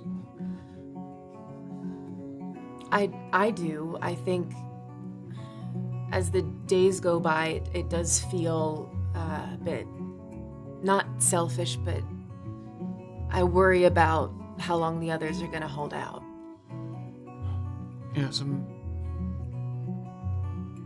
I know what I want to do. I know what makes sense to me, but I don't think we've got infinite time before. yeah, time is certainly of the essence. I don't know, to go back and what and if we go back, the options we have to us are, I suppose, either to turn Silas over or We're become not doing fugitives. that. We're Yes, not doing that. Yes, it's not really. Smuggle him out, which I don't see a world where we do that either. It's either we'd have to become fugitives, and I don't particularly want to do that to everybody. Maybe it won't be as bad as we think. Maybe it won't be that bad of a trip, and we'll make it there in a day, and we'll talk to him, and It's very possible, and I'm going to do everything I can to make it amicable. However, hope for the best, prepare for the worst. armaments. And in the distance, you can see there's a larger piece of property where the fires of a forge are still sort of glowing hot in the distance, and you can see a silhouette of somebody sort of working underneath an awning there, so it seems that somebody's still sort of up and awake there. Does he work with his shirt off? Oh, yeah, he does. He's got that real, strong man body, not cut, but a hearty man. Chicken legs, but the top half is leathery. But we'll pivot back to the thoroughfare where, just as Doxley and TC are coming out with bushelfuls of newly acquired items, Annabel sort of sees them in the distance and hurries to catch up to them. Wow, Supplies. that's quite a haul. Got a lot of stuff. Mm-hmm. I'm worried I should get more arrows. I'll go get them. How many do you have? I got 32 and then the silvered ones. Yeah. I ought to get a little You more. might want a few more. If we're gone for a day or two, maybe. Exactly. Do you need money? No, I got some spending money. All right. For arrows, I think. Okay, bye. All right. Bye. Was there anything you wanted to talk to them about? Because we can just grab it. Great. Yeah, it's no, the same I as the don't need crossbow. to- So 2 gold for 10, and you can get as many. Perfect. You know, I actually got some. Thank you. I mean, she can shoot. Those are a gold common for requirement. 10. 2 gold for 10. Yeah, for a okay. pack of 10. I will do, I'll do 4 gold for 20. Great. We should. Yeah, I think we said we were going to reconvene at the Paramount. We can divvy these things out and discuss next steps. Sure. I do need to make 2 stops before certain things start closing and stuff. I'm supposed to make up my armor, and then I'm supposed to go to another place. Do you want to carry that around the whole time? Well, I've got to pass by the lodgings anyway. All right. Yeah, we'll make it stop. You can escort me, or I'll escort you and drop you off, and then I'll Escort go. each other. Look at that. She already came back with the arrows. That's right. Good. All right. A quick pit stop at Paramount. All right. Paramount first. And Illien, where were you headed, just so I know? the Paramount. To the Paramount as well? Great. We'll say that you guys kind of converge right where the market is, sort of outside the Paramount there as well. Nice. And as you guys are approaching there, sort of showing sort of what you've acquired, Illien sort of picking through, seeing sort of everything that's been purchased at this point. As you approach, you can see there's a man that's kind of pestering several of the people who are still in the process of either kind of taking down their stalls or putting up the stones for that kind of evening bonfire. It's a bedraggled dwarf, and he's got a lopsided beard that looks like he maybe passed out midway through trimming it and then forgot to finish it when he woke. It's another one of these kind of types that seems a little aimless, a little displaced here. He may very well be another one of the EOD people, and the people around him are quickly growing tired of his kind of persistent appeals for spare coin. You hear him, I know you can swear it. What? Brunkhollow doesn't look after its own? Just a couple copper and I'll be on my way. On my way to the mountaintop. And he sort of sees you guys coming. Heading to the Paramount. Anyone staying there for a spell can spare some coin. Come on. The copper and we all go dancing. Please. When the day comes that you're in need, I'll return the favor. I'll give him a copper. Thank you. Thank you so much. Am I able to tell if this is an act of any sort? oh, give me an insight check. Nat 20. Nat 20. Whoa! There does seem to be a little bit of a performative aspect to it, and following up on that, you and Annabel are the only ones that hear that because he walked up to Annabel to kind of take the coin from her. So, and you were closest to her, so you're the only one that kind of hears this. But confirming your suspicions a little bit is something that he says that kind of doesn't make sense to you. People say that we look alike. New menus have come in. Let them eat, I say. I'm gonna pat his hand. During that exchange, when she's giving away the copper, I'm gonna reach out and grab his arm. Sorry, sir. Do you need any help? Leave him be, Leave him be. He's all right. We'll have to get the Brunkhollow social welfare program up and running in our... I'll pull him a bit close. I think you should get a move on. Yes, sir. And I'll let him go. You might want to tell your friend that his shoes are untied. And in case you didn't already have them. Mm-hmm. Don't you look at that. And he walks, and he kind of stumbles in the direction of the paramount, but then he pivots, and then he looks like he sort of hits one of the wall that's like the paramount in the next building over. He puts his hand and he kind of starts to go down the alleyway there between the paramount and the next I'm building. going to just sort of loop up with these guys, and then if I can, sort of say, I'll catch you guys later, and try to tuck, like, feign going in one direction, and then sort of tuck into the alley. Ooh, that's gonna be good. 23. Great, excellent. So you guys watched Annabel sort of separate from you. If there's any last thing you want I mean, I didn't hear... You didn't hear that exchange. It was very quiet, and Illien was just heard a little bit of it because he was closest to that interaction, but you didn't hear any of that. I've seen my fair share of people shaking down people in Perron, put on performances, and then heading home. There was something up with him. I wasn't... Sometimes you take a look at the fingernails. If they're too clean, maybe they're not as beggarly as they say. Yeah. You see his fingernails? Honestly, I didn't. I was looking more at his face. Who knows? Maybe it's an old tale. Where did Annabel go? I don't She know. disappeared into the crowd there. All right. She left. I guess we all have a few things to attend to. Yes, let's drop the things and Good. I've got to just stop at 2 places and then I'll be good to go. You want me to take that upstairs? Would you mind? Yeah, I'll grab it. And I put your gold toward healing potions and one other thing, so we'll be good. Okay, amazing. So no change. Oh, I see. Well, actually, Well, at least we we'll take can figure it out because I also paid. Yeah, yes, I've got to It's- put some it's towards fine. it, of course. just saying. We'll talk about it later. Neither of those change two the- things were Maeve, were they? We were saying we wanted to get these items looked at. What? I can't remember the items that Yeah. Lorna had. Yeah. You're not headed to Maeve's, are you? You No. said maybe she could look at them. No, there's the 2 magic items that we fetched from that well, Right. or whatever it was. I'm just double checking. I'm pretty sure it was Kate, Morna, and I at Maeve's when Maeve told Morna about the gnome. Okay. That may be true. yeah. Yeah. I mean, he's also like unknown quantity. He's not some Yeah. secret business. So like, yeah, it stands to reason you guys would have heard the name. Maeve could look at that. She seemed a little... She could look at that.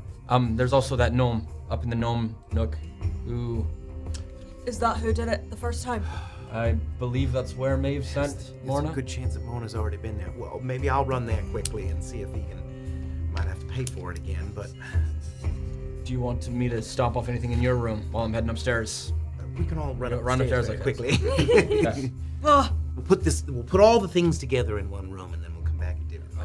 I'm gonna, unless you guys need me for anything else, just take a bit to bandage myself up from today and just take it easy for a little bit. All right. Great. Good. Okay. We should do that. Okay. Don't fall too hard asleep. All right. Come jostle you. Okay, please do. Okay. Come hop in bed with me, TC. That's not what I said. Don't do that. Is that Thieves' Camp or something? We'll pivot a little bit here, and as you slip down this little sort of alley between the 2 buildings there, it's pitch black in here, and there's some like sort of old crates and things that are sort of set up against the walls that look like they were things that were offloaded and then once forgotten about. And at first, it looks like nobody's there. Like it looks like he went all the way through and maybe around to the other side. But then there's a little like burning embers, and it looks like somebody sort of lighting up a pipe.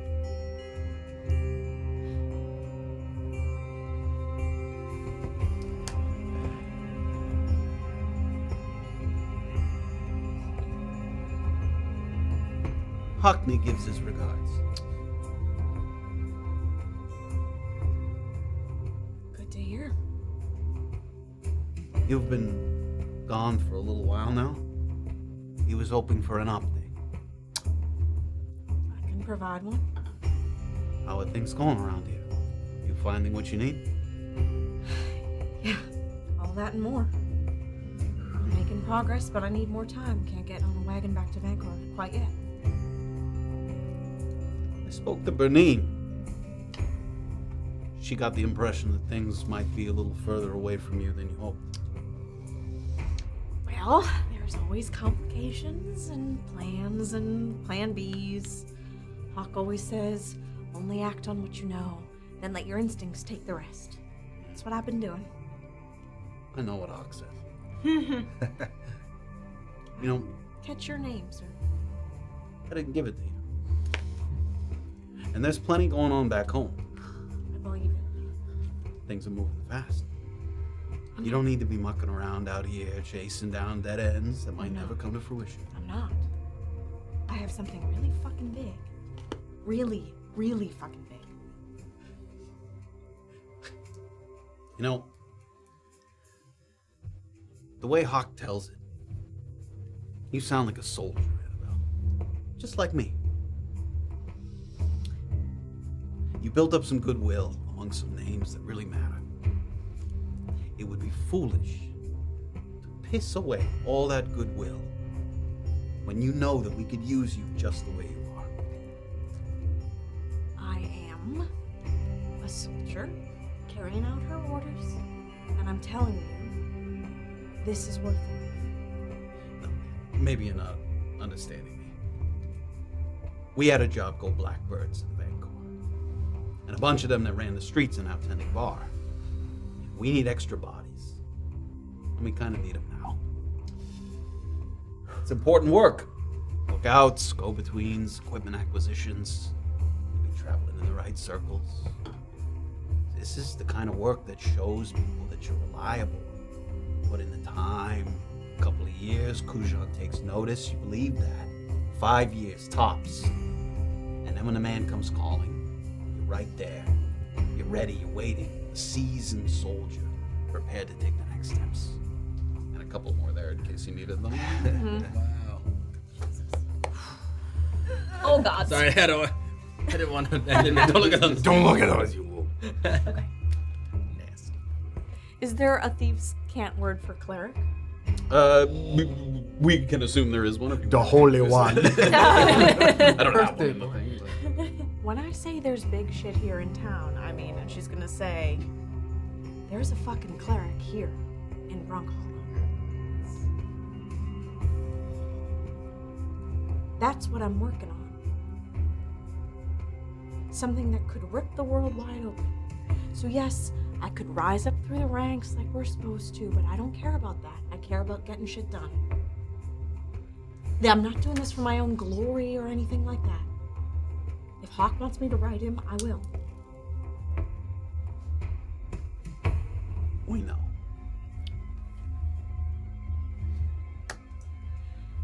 And no one thought to tell me.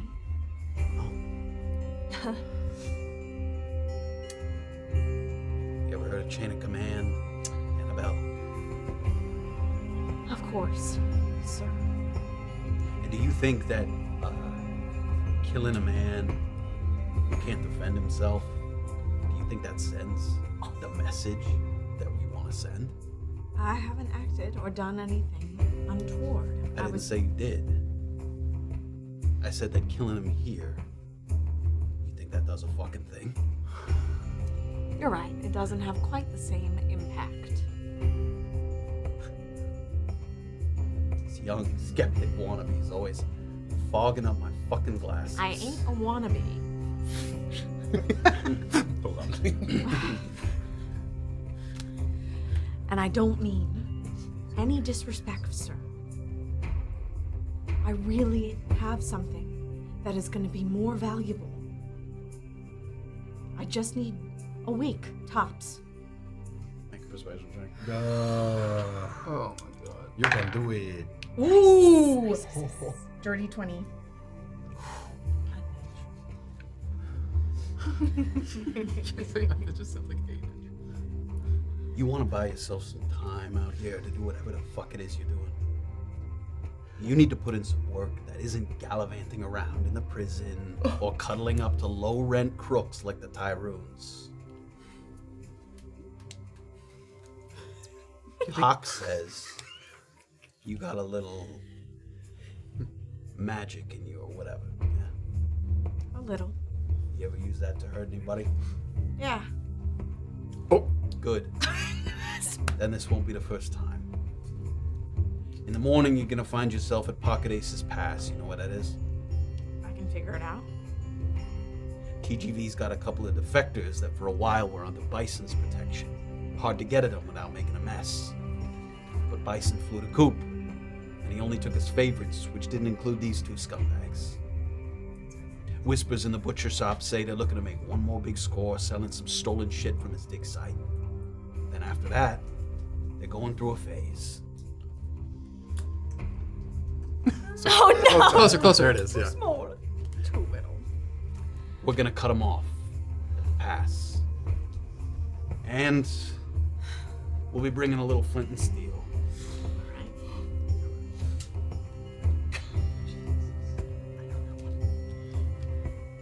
Okay. There's talk that before they left for Brunkhollow, they developed a real lovely singing voice. Hard to know that for certain, but that's what we're gonna aim to find out. Okay. Don't fuck around on this and don't disappear, or you're gonna find that doors that were previously open to you are gonna be shut. And don't go crying to Bernine, because she understands chain of command. I know. She likes people who follow the rules. Her. I can follow the rules. She'll be with us there at the pass tomorrow. I'll be there. Everybody these days, they want to go off and do their own fucking thing. You might consider being a part of something bigger than yourself. I am. I'm telling you, there are bigger forces at work. I am only doing it for the cause. I'm gonna walk back out there. Walk with me. Give me a copper to make it look right.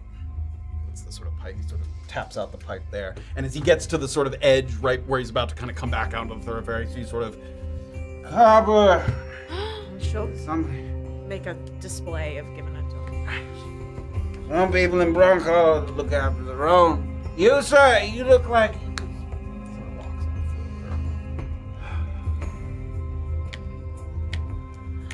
We're gonna go into the Paramount there. Stepping into Paramount, it's busy in the lobby, but not for the usual reasons. There's not a swell of hungry patrons, nor an uptick in guests looking for a room. It looks like those who had been working on the expansion for the hotel are calling it quits for the evening. 5 or 6 laborers with sweat glistening on their skin, thick working gloves on their hands. They have an assortment of tools, some of them carried in backpacks, some of them clumped into little open-top boxes that are made for transport. Among them is a solidly built woman with a shaved head and a bandana to keep the moisture from running into their eyes. It's Josie Kennedy, who you recognize. You've passed her at Bison's dig site and one or two other times before. She's going over some documents and diagrams with Mr. Clemens, who, if you had to guess, he seems pleased with the progress that they've made thus far. Before continuing her conversation, she turns, she shakes hands with a few of the laborers, and you're picking up little snippets, but it sounds things like, see you tomorrow, we'll see you bright and early, like it seems like they're gonna continue the work tomorrow. So she shakes hands with them, and after doing that, she turns back, and her and Clemens are like sort of looking over some lists of like supplies and inventories, a couple maps and things, so they're busy there at the front there.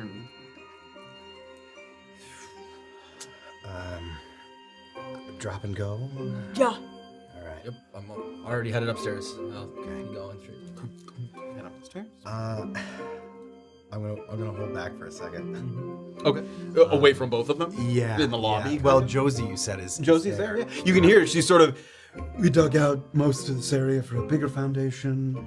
Some of the support beams have been put up. And more stuff like that. Sort of. if the weather holds, we should be good to lay out the patio. A couple days, 1 or 2. Josie. I'm in the middle of something. I'm just finishing up for the evening. I won't take too much of your time. I can run these diagrams to... Truly, I wanted to apologize.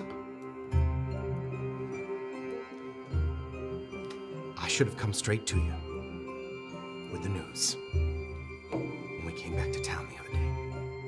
I know that you found out by other means, and I'm sorry. Shirked my duties in that regard. I won't ask your forgiveness, but know that I am sorry. And I'll just kind of back away. She doesn't say anything. As you sort of turn, you look, and Clemens sort of... If I could just go over those raw materials again. I think there's an updated, and they start to talk. Yeah, I'll truly, not looking for any response. Just kind of... You guys head up, you just dropping stuff off. Is there anything you wanted to quickly do in your rooms or anything? No nook for me. I don't know where y'all headed. I'll be here when you guys are done. Okay. Got it. All right. On your mark. You need backup? No? You good? No. All right, goodbye. Get set. I'm gonna beat you. I'm gonna beat you back here. Go. Go shop you like. I go out the window in the room, like into the alley. So you're headed up to the gnome to nook, gnome nook, and you're headed down in the direction of Crenshaw's. That is where we're going to take a little break. Okay. As we sort of split and converge and find our way through town. A number of faces seen, people met. And that's where we're going to pick it up when we get back. Stick around. Exciting things. Ooh, okay, let's go. See you on the other side, everybody.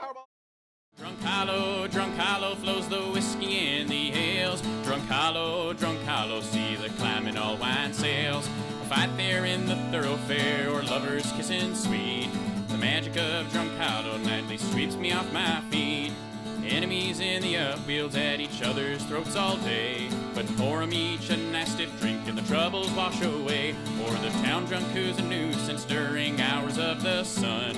Under influence of starshine is the party's chief of fun. Drunkhallooo flows the whiskey in the hills. Drunkhallooo, see the climbing all wine sails. A fight there in the thoroughfare, or lovers kissing sweet.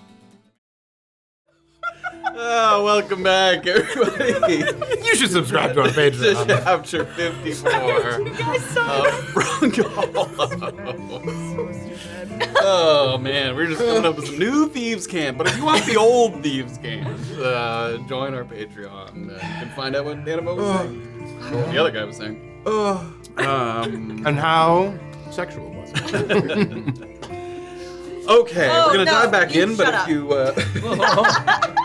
I'm sorry. That Go ahead and read the list of daddies. yeah. way more aggressive than you guys. Tubaka did 200 bits. Yasi The list Crowd of daddy resubscribed. Or subs. Chitty did Sub-daddies. 1,000 bits. Most of Akira resubscribed. Or Chitty did a bit. Or They're like did smaller. 20 bits. Told by a small bird did 20 bits. Tubaka resubscribed. Or Chitty gifted a sub and then did 20 bits. X Stefan resubscribed. Grubhub resubscribed. And people won. Grubhub, resubscribe. Yo, thanks, Grubhub. Yo. Damn. Wow. Grub! I don't know why. Wow, you just Sponsored. instinctually said Grubhub. Grubhub. Wow. To Grubhub. Maybe Grub is married, and thank you, Grub and Grub's up. Oh my god. Grub. Incredible. What was the one you did last time? Don't look at my ass. Stop looking. And What, the gnat? Oh, yeah, there's a gnat, and He's right on the. Yeah. Uh-oh. Oh, slow. I was trying to pinch because I couldn't whack it. It was on the thing. We'll get him. Oh, he's on me. Oh, we should get the zap paddle. Got another guest. It's back on the thing. He loves It it. loves it. All right. Ready? He's just here to watch. It loves a nice. It didn't work. It almost worked. I almost did it. You almost had it. Anthony. You want? Okay. All right. You start to cross the lawn. Heading in the direction of Crenshaw's smithy, and you can see sweat glistening on his face. He's been working hard on a particular suit of armor that seems to be on this kind of rack. He's fitting some of the sort of metal plates and strips into place. It is a full plate armor set. Really, I mean, you can tell right away. The craftsmanship is excellent. It's an expensive custom piece here that he's sort of working together. And he might not even at this point of the day normally be working, but you can see he's trying to finish this sort of before he sort of calls it in for a day. So he's sort of pulling a couple things together.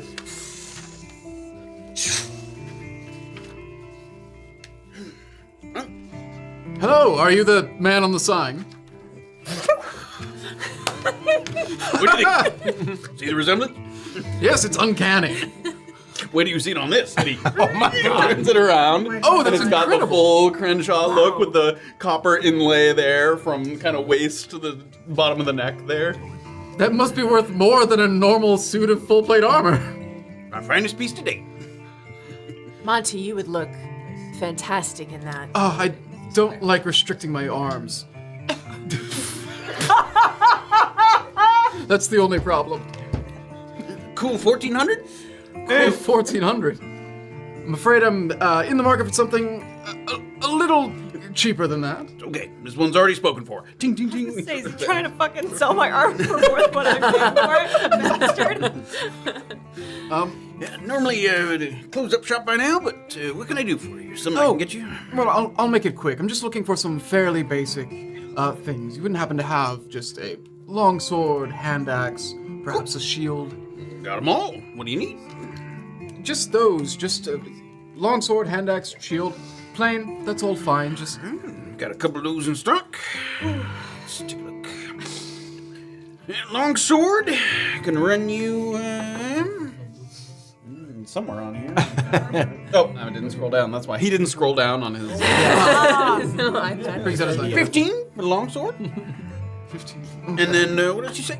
Hand axe and then some sort of shield. Hand axe, and I'll run you another 5, so 20. And then you want a shield. Yeah? Yes. And that's not too much, long nothing fancy. Another 10. Another 10. Okay, so that'd be 30 altogether for everything. That's right. Open my coin purse. A little puff of smoke comes out. Val, how much do you happen to have on you? I've got in gold 37. 37. Tell you what, I could make do. There you go. I could make do with just I'll- longsword hand axe. That's perfect. The 30 is great. Thank you. Yes. New in town? Yes. Yes, we just got here. Welcome to Brunkhollow. Thank you. Sorry, guys. He has a sort of rack of. It looks like the shields. He had sort of less of them, but there's a couple different shapes. There's like a round sort of Targe kind of shield. There's a buckler and things. Your preference? The lighter the better, honestly. Better. It's sort of a small but sort of sturdy. You can see, got a nice curve to it. Arrows bounce right off it. That's wonderful. Just take it, just like go ahead and like fit it on my arm just to see if it. Yeah, I mean, with your size and the sort of size of the shield, it has good sort of like movement to it. It doesn't restrict your movement as you kind of move around with it. I almost leaned forward to like help him. I was gonna do that. I was like, let me help you. I don't need to do You're doing He just- Peter. He just frisbees a metal disc. Ting, ting, across ting, the- Incredible. Thank you. Val, is there anything you needed while we were here? No, I think I'm good. That's excellent. Back anytime you need it.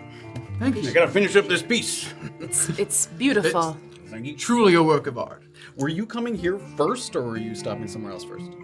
I was gonna quickly buy a bottle of something. Okay. And then basically go. That's fine. I just wanted Go to Crenshaw. But head to Crenshaw after that? Yeah. Okay. I mean, I would say, like, as this interaction has been happening, you're sort of in the distance there, working your Okay. way along. I'm just right here. Oh. Just finishing up your piece. Ding, ding, ding. Oh. Hello. Hi. That's mine. As soon as you give it the okay, I'll turn in for the night. It looks fantastic. You bring that for me? No, sorry. I'm just kidding. Oh, that's a good one. That's a good one. This is mine. I bought it. Wonderful. Yeah, I'm gonna be wearing it. That's quite impressive. Thank you. Owner, Crenshaw's finest plate. That's right. Buy from this guy. Oh, None of those other second-rate shops. already have. Oh, good. You got everything you need. Yes, I believe so. With this, I should, be a walking armoury, frankly. Which... No, you haven't met my brother. In Brunkhollow? No, I First purchase have. comes with a you free drink. Ooh. Wait, what? In Brunkhollow, first purchase comes with a free drink. Oh. And when you purchase something that's over 1,000 gold, you get a free drink too. Funny how you can get a lot of free drinks. You didn't buy a bitch. The whiskey flows like wine here. Cheers. Cheers. Now, We just take my bottle. I'm going to retire for the evening, if you don't mind. Thank you. Wait, Night to you both. so, Matt, Yes. for the full plate armor, Oh my god. Yes? can I carry that, or should I Yeah, just so it like is in multiple pieces. Okay. And there's like kind of a leather framework underneath it. That's like straps and bindings and things that sort of cinch it to you. So when you're not wearing it, you can sort of reach in and like have the leather Okay. straps. And it's heavy, but you can sort of hold it over your shoulder, like draped over your back there with the sort of leather straps that are I want to do that. Yeah, so you can do that. You can take it, you sort of take it. He helps you take it off the rack there, unfitting some of the bindings, and then have the whole suit there. It's kind of like carrying like a big set of hockey pads or something Yeah. sort of over your shoulder, football pads. Wow. Cheers, Crenshaw. Good night. Good night.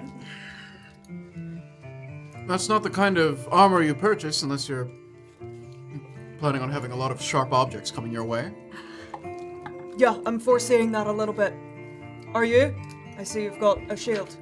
Yes, well, when we get back with the rest of your gang, there's something we wanted to run by you. We just talked with Landry, and it was fruitful. But I'm afraid things aren't looking easy. They never are.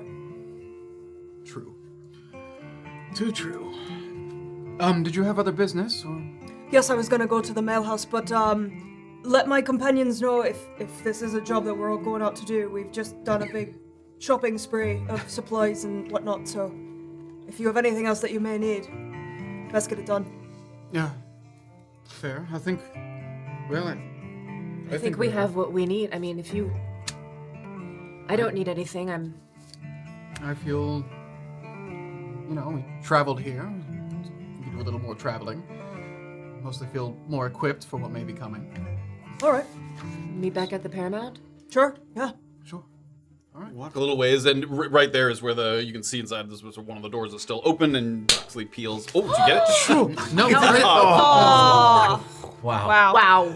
Sorry. Shocked It you is out of Sorry my to reverie. hear Sorry. random clapping. So sorry, throughout the guys. stream. We're going after. Just so everybody knows, we're going after. Do I need to get the zap? Nat. thing? Is everybody distracted? No, it's okay. It's okay. Oh! Literally, Fuck. you hit it and it Okay, bounced. I'll ignore. back. We'll We ignore. follow Doxley into Narvos CNC. You walk past that sort of owlbear statue. As you head inside, you can see it looks like they are pretty much closed for the evening. The door was like slightly ajar, but still sort of open, allowing people inside. And as you peek your head inside, there's no other customers. And you can see that stationed around the room, you see Micah over in the corner, who seems to be sort of sorting through some mail and things, maybe placing a couple things in some different piles. And in the back, across the desk, where Izzy sort of usually sits during the normal sort of operating hours of business, Wade is sitting back there, like, swiveling in a chair. Oh my god. So fucking boring! And he sees you kind of coming. Sorry. If you're looking for Izzy, she ain't in. I could have guessed that based on how you're carrying yourself. Where is she?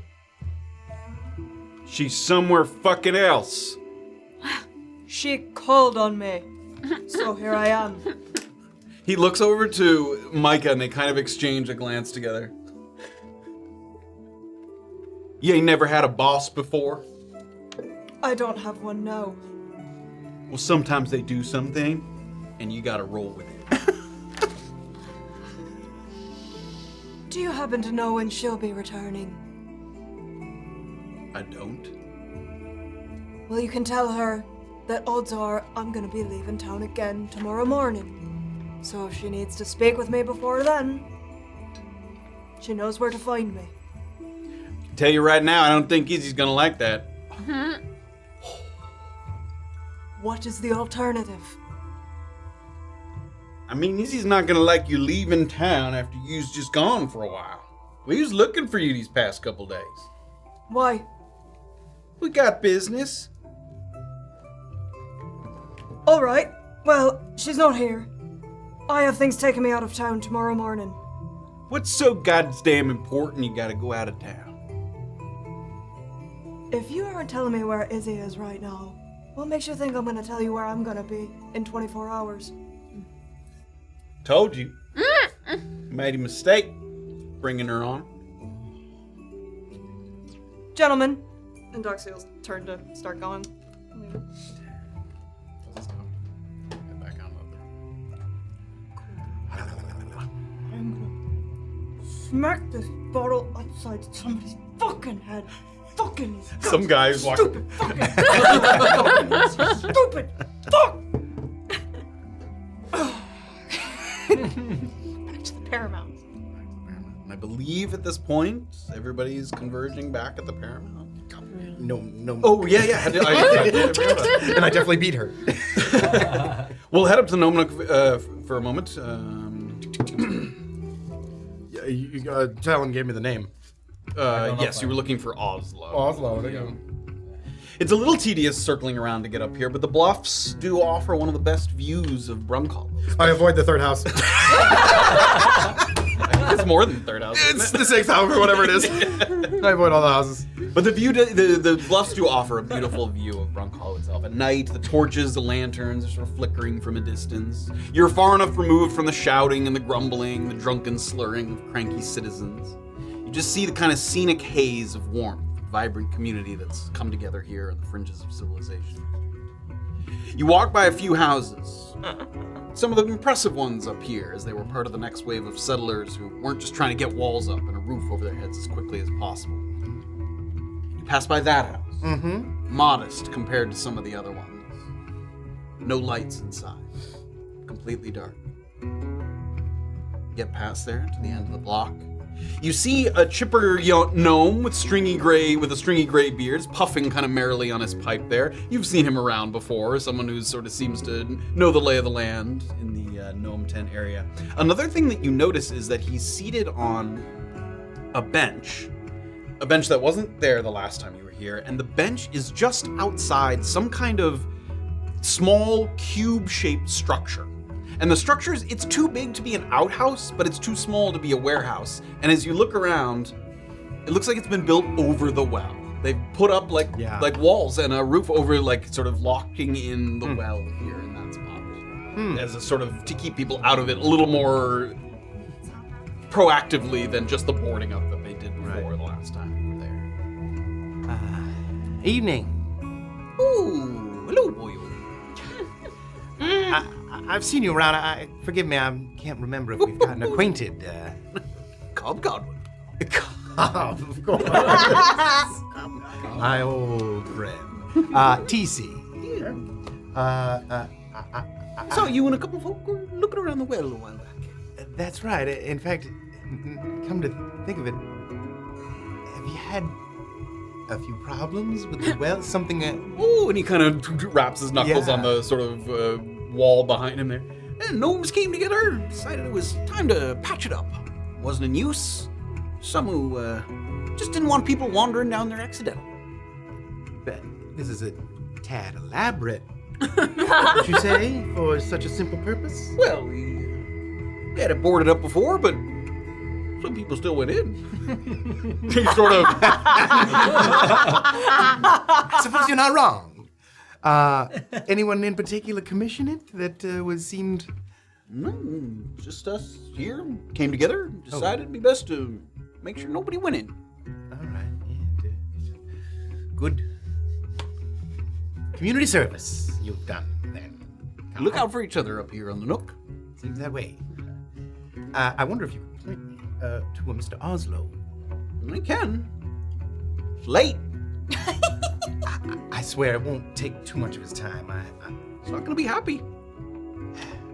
I plan on paying him for his services, if that helps. He likes his alone time.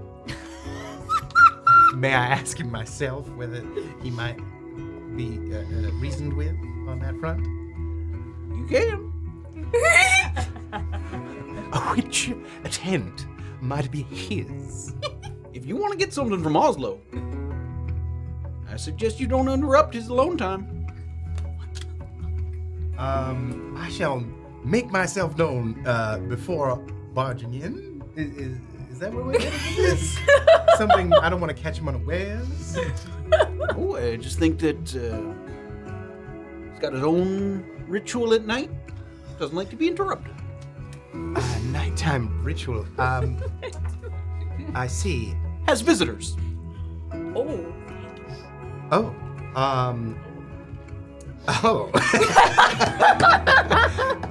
How would I maybe get on that list? Oh, no.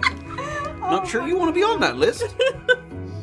Not sure you could get on that list. A bad list? Wouldn't say so. I'm doing my I can't seem to quite wrap my brain around this. I swear, only a moment of his time, and there will be gold in it for him. Will there be gold in it for him tomorrow? How early are business hours? Oslo wakes up pretty early. The rituals end at sunrise, perhaps? Rituals end well before that. Short rituals, then. All right, Cobb. You're a good friend, looking out for your friends in such a manner. I suppose I shall return first thing in the morning. You do that. And I'll tell him that you looked out for him. Maybe best leave my name out of it. Oh. Are you trying to get on the list? Nope. Some of us that don't like that list so much. Oh, this is not so much a community list as it is a very personal list. I suppose you could say that. Of Oslo's. All right. I want to push my thrust myself into where I'm not wanted. So all right, how about this? What if I were to try to help you get this list turned off? I'm not sure it quite works that way. I'm very confused. It's There's some people in Brunkhollow that'll do business with whoever. Some people in Brunkhollow that'll do business with those across the pass. I see.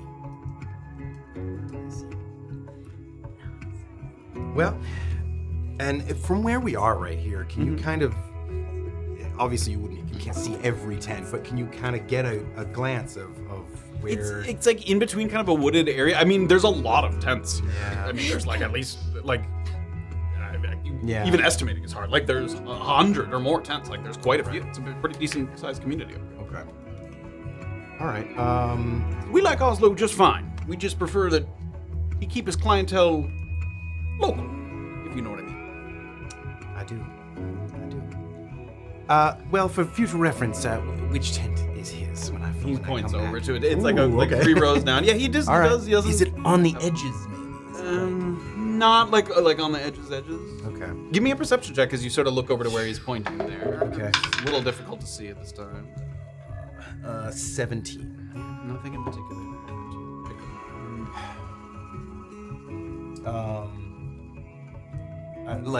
Okay. From, he points right at it. Mm-hmm. Is it have, there's like maybe lights nearby? Do I see people congregated? There is light within the tent. The flaps Yeah. are closed, so you can see into it, but there is light inside the tent. Yeah. And from that tent to maybe like the edge of a wood wooded area. It's far enough that there's like several tents in between. Maybe 1 or 2 tents in between. He's close to the edge, but not on the edge of this like plot of tents. Yeah. Where I'm going with this is if I were to leave here and do like a circuitous wooden trek, how could I perhaps just listen at the edge of the woods? Good try. Did I see coming in here? Did they have any kind of like posted guard other than Mr. Godwin himself? No, they don't have like any kind of like security or anything. Yeah. Or anything like that. No. Yeah. Okay. I want to try. I want to leave, and once I'm kind of, well out of the sight, I want to do a circuitous. Kind of through. Would this bring me like south? Or no, it would be a little north, and you'd be you're sort of half climbing, half moving through some of the trees there, because the ridge like goes up, flattens out, and then kind of goes up a little more. Okay. Like rocky trees. I don't want to make this like if it seems like it's going to take me 30, 40 an hour. Yeah, if it takes 10 Give me a stealth check first. Come on. Oh, look at the sex thing. Reliable talent. Yeah, I want to hear everything. Banging on spoilers. Stealth. Nice. No, it is not. Natural 1, baby. Inspiration. All right. You sort of double back, and then you peel off to the side there, Yeah. and give me a perception check as well. Oh, shit. It's like walks through a sound. All right. That is 17. 17. Just as you start to move through the trees there, sort of quietly trying to circle all the way around to get as close as possible to the tent without sort of entering back into the open area where the tents are. You are constantly sort of checking over your shoulder just to see if there's any wandering eyes. And at one point, you're about to kind of make a slightly further curved loop, and you just look over, and Cobb, who's sort of at his post, kind of. Like it looks like So he saw me, you, but he doesn't engage. No, he saw you kind of scamper into the woods. So it looks like he tracked that you were kind of lurking. Okay. I mean, if he doesn't say anything, Then I wasn't seeing. fuck. I'll ditch. Oh, nope, I'm not gonna try to pretend. I'm just gonna go back. I would say since you were not able to sort of transact with Oslo, you would have arrived sort of slightly before, certainly Doxley, but it's sort of maybe around the around the same time as Lamont and Val. So everybody kind of coming back into the Paramount. You were up in your room, correct? Great. Oh yeah, where we all convened. Yeah, most of you are in the lobby. Annabel, you came back to the Paramount. Did you stay in the lobby? Did you go up to your room? I was gonna buy a bottle of booze and sit in the booth. Great. So Annabelle sort of has a little spot there, catches your eye as you come in. Do you one of the first 2 people to come in are Lamont and Val. Do you catch them as well? I'll give them a You little see wave. Annabelle. Yes, well, For expediency's sake, people sort of coming in, other than Illien, who is up in his room, but sort of one after the other. So everyone except for Illien now sort of in the booth. Has he maybe gotten full rest by now? Probably not. Short rest? It's probably close, like 30, 45 minutes it's been, So. He can. He's fine. Do you mind sharing? I got one too. No. You've got 2 like full bottles Bottles there. of booze. Cheers. Cheers. Did things go well with your friend? Has he made a full recovery? just general booze check. About how long has it been since we were drinking at the music box, and then we had a drink at Crenshaw's, and it hasn't been that long. You remember that? I think we've said this not since you guys. Whiskey is not like the proof that it is like modern whiskey. Like a shot is like maybe half or less of a real shot. Like it's definitely not as strong. And You'd have to drink most of a full bottle. Probably, yeah, like a good drinker could easily drink a full bottle. Okay. Should we go and fetch Illien before we cheers to this? I know he wanted to lay his head for at least a short while. A short rest can include conversation as long as something untoward doesn't happen. If we must. Let's have a shot without him, and then we'll go and cheers, everybody. I'll wait for my. I'll go get him. I'll go fetch him. It's all right. Would it be fine. I can better? put my armor up in the room. All right. Would it be better for us to convene in a room? I think if we close this curtain, we'll be all right. Are there people around? Like one or two. It's pretty quiet in here at the moment. I think Not like right up next to the curtain. Can speak quietly. If we'd rather go to someone's room, we can do that as well. If you were looking forward to shouting. Well, I suppose that's the question, is about how thin are the walls around here. As I say, unless you are shouting, I think we shall be just fine. Yes, if we draw the curtain, it'll be... I mean, is that true? It'll be kind of quiet. If you talk quietly, yes. I would say, unless someone... I would say... I would give you the opportunity to notice if someone was like creeping up toward your booth or something. The nosiest people in this hotel are sitting around the table right now. Wonderful. Famously nosy TC and I. Well, then I suppose there's no reason not to do here. As that knock comes in, Illien has the Yarpaya locket out, and he's laying on his bed. And when you opened it, there's that paper crane that you got from Gujek that you gave me. And when I hear the knock, I stuff that back in the locket and... Yup. You sulking? No, just getting my wits about me. It's been a long day. Doxley will open up the door, plop off her armor. Do you see him laying on his bed, just thinking? Well, everybody is downstairs. If you want to come join, I think there's some news that the two newbies want to relay to us. Oh, from what they learned earlier. I think so, yeah. All right. Tell him not to wait up for me, but I'll be down soon. You all right? Yeah. Just thinking, not feeling. Just got some bruises and scratches just accumulated that taken care of. You'll be fine. Yeah. I'll be down soon, but don't wait up for me. I'll be down soon. All right. Bye. Bye. Doxley will close the door and kind of like pause for a second before going back downstairs. Was there anything else you wanted while you were in the quiet room? Don't have to. I just didn't know if you were. Just as we get, just let me know when the short rest ends. Okay. Yeah. Doxley heads back down. Finds back in the booth. He's gone. Yes. Flew the coop. No, is Cassie? No, he's upstairs. I figured she would have come down with more Oh, vigor. I'm a little worried he's gonna. Oh, right. Yeah. What, leave? It was a bad joke on my part. Yeah. Tasteless. I couldn't manage to talk any sense into his pretty little head. Leave in that direction. Yeah, no, he wouldn't leave without me. Just keep an eye on the door. I'm Make not sure it doesn't quite slip sure out. that's true, Doxley. I know that's true. Thank you for joining us. Our new There are friend. clearly a lot of dynamics here that we're not aware of. Oh, I'm sure. With you as well. So, Some false niceties around the table. when we bumped into each other at Crenshaw's, it sounded like you had some news. Yes, well, he doesn't know for sure where Bellamy is. Landry, your friend. Landry, yes. But he has a pretty solid idea. He also had some background information that might help inform us with exactly what it is we're dealing with. All right. Please. Well, you know the reason he was down there was to talk to the spirits. Yeah. All right. He got some information out of the spirits.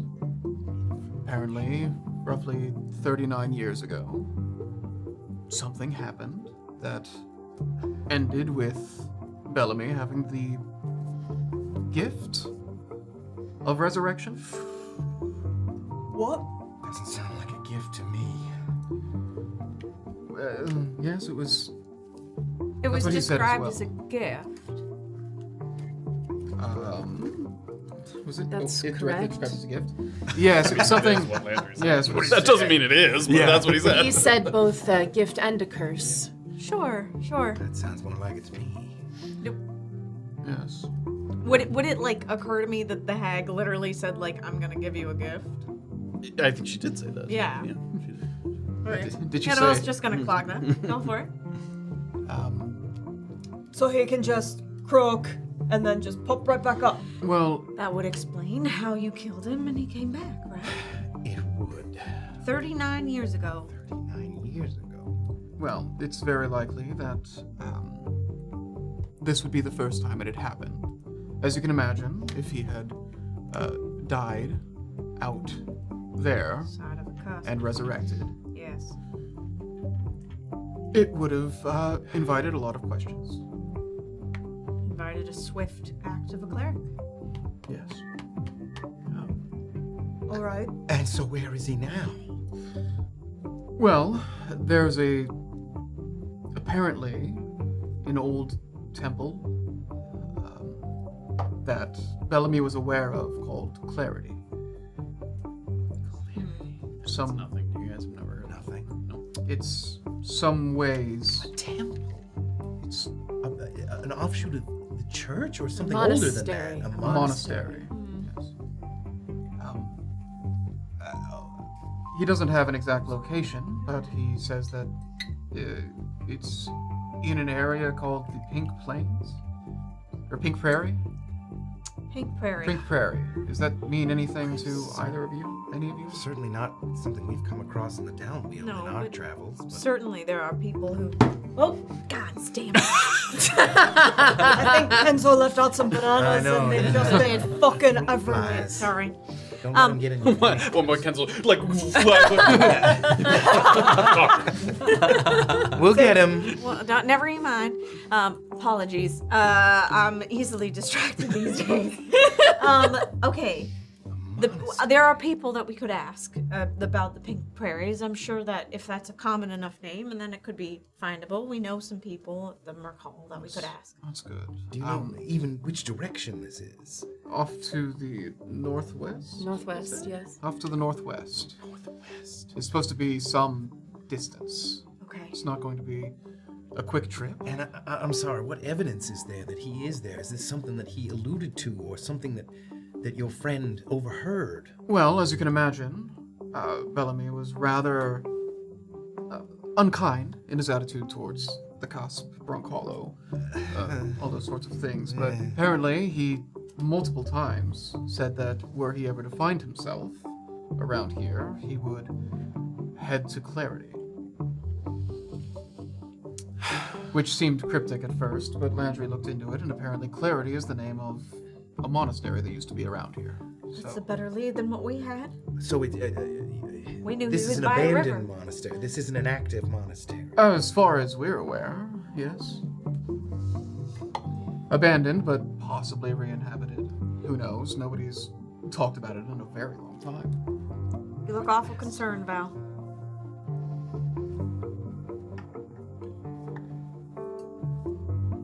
Well, it's concerning information, isn't it?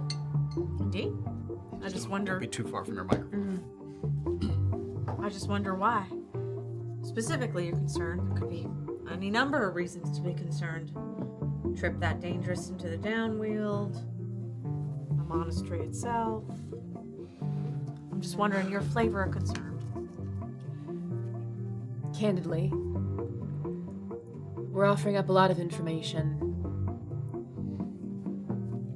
Getting down to the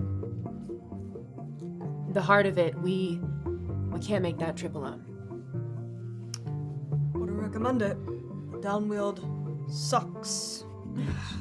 We've heard there's a upwield too that sounds like it might suck more. Even more wild. Most likely. We haven't even been there. Do we think this is all the way in the upwind? It's certainly close to it, at least, from what he said. The Pink Prairie was right near the boundaries. Well, everyone's good in a scrap here. I've seen it. Yes. I'm all right in the wilderness. I've got some tracking experience. I think we are interested in finding Bellamy because of our friend we need to connect with. Perhaps she is also at Clarity. And that seems as good a lead as any. All the information we had didn't turn out to be anything when we checked at the Merc Hall. So, if you are willing to take a trip with a couple other flea bags like us, I think it could be mutually beneficial to all of us. Yes, it appears that at least for now, we have a common target. I think it is important to stress that whatever happens here, it's very important to us that we do what we can to have a conversation with Bellamy Yes, that was mentioned. The more the situation has progressed, the more it has seemed as though it may turn sour. I think that is something I wish for you very much, but that circumstances will probably make themselves known as to whether that will be able to be the case. We can all pull our punches if we can. Fair. Speaking of punches. No, so it seems you're not looking for Bellamy, you're looking for somebody that he's traveling with? Yes, a friend of ours we very dearly wish to reconnect with. We have reason to believe she's with Bellamy. That's curious. We thought he had been traveling alone. It was a recent... It's our understanding that he is not only with her, but maybe several others. And this friend of yours, you think highly of them? You trust them? I think very highly of her. Would this friend happen to be dangerous as well, if Bellamy winds up being dangerous? Or is it somebody who Bellamy would be dangerous to? You know, I'm not totally entirely sure of the nature of the relationship, but I think she's pretty handy in a scrap. Just very quickly, I'm gonna pivot over. It's been about time for your short rest. Yeah, was there anything else? The one thing is up at the top of the steps, and you take a left. There's the hallway, right? Mm-hmm. Is there a window at the end of that hallway? Yeah, there's windows at each end. Yeah.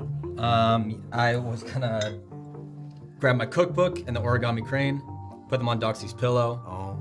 I was gonna grab from the groceries or groceries. The groceries.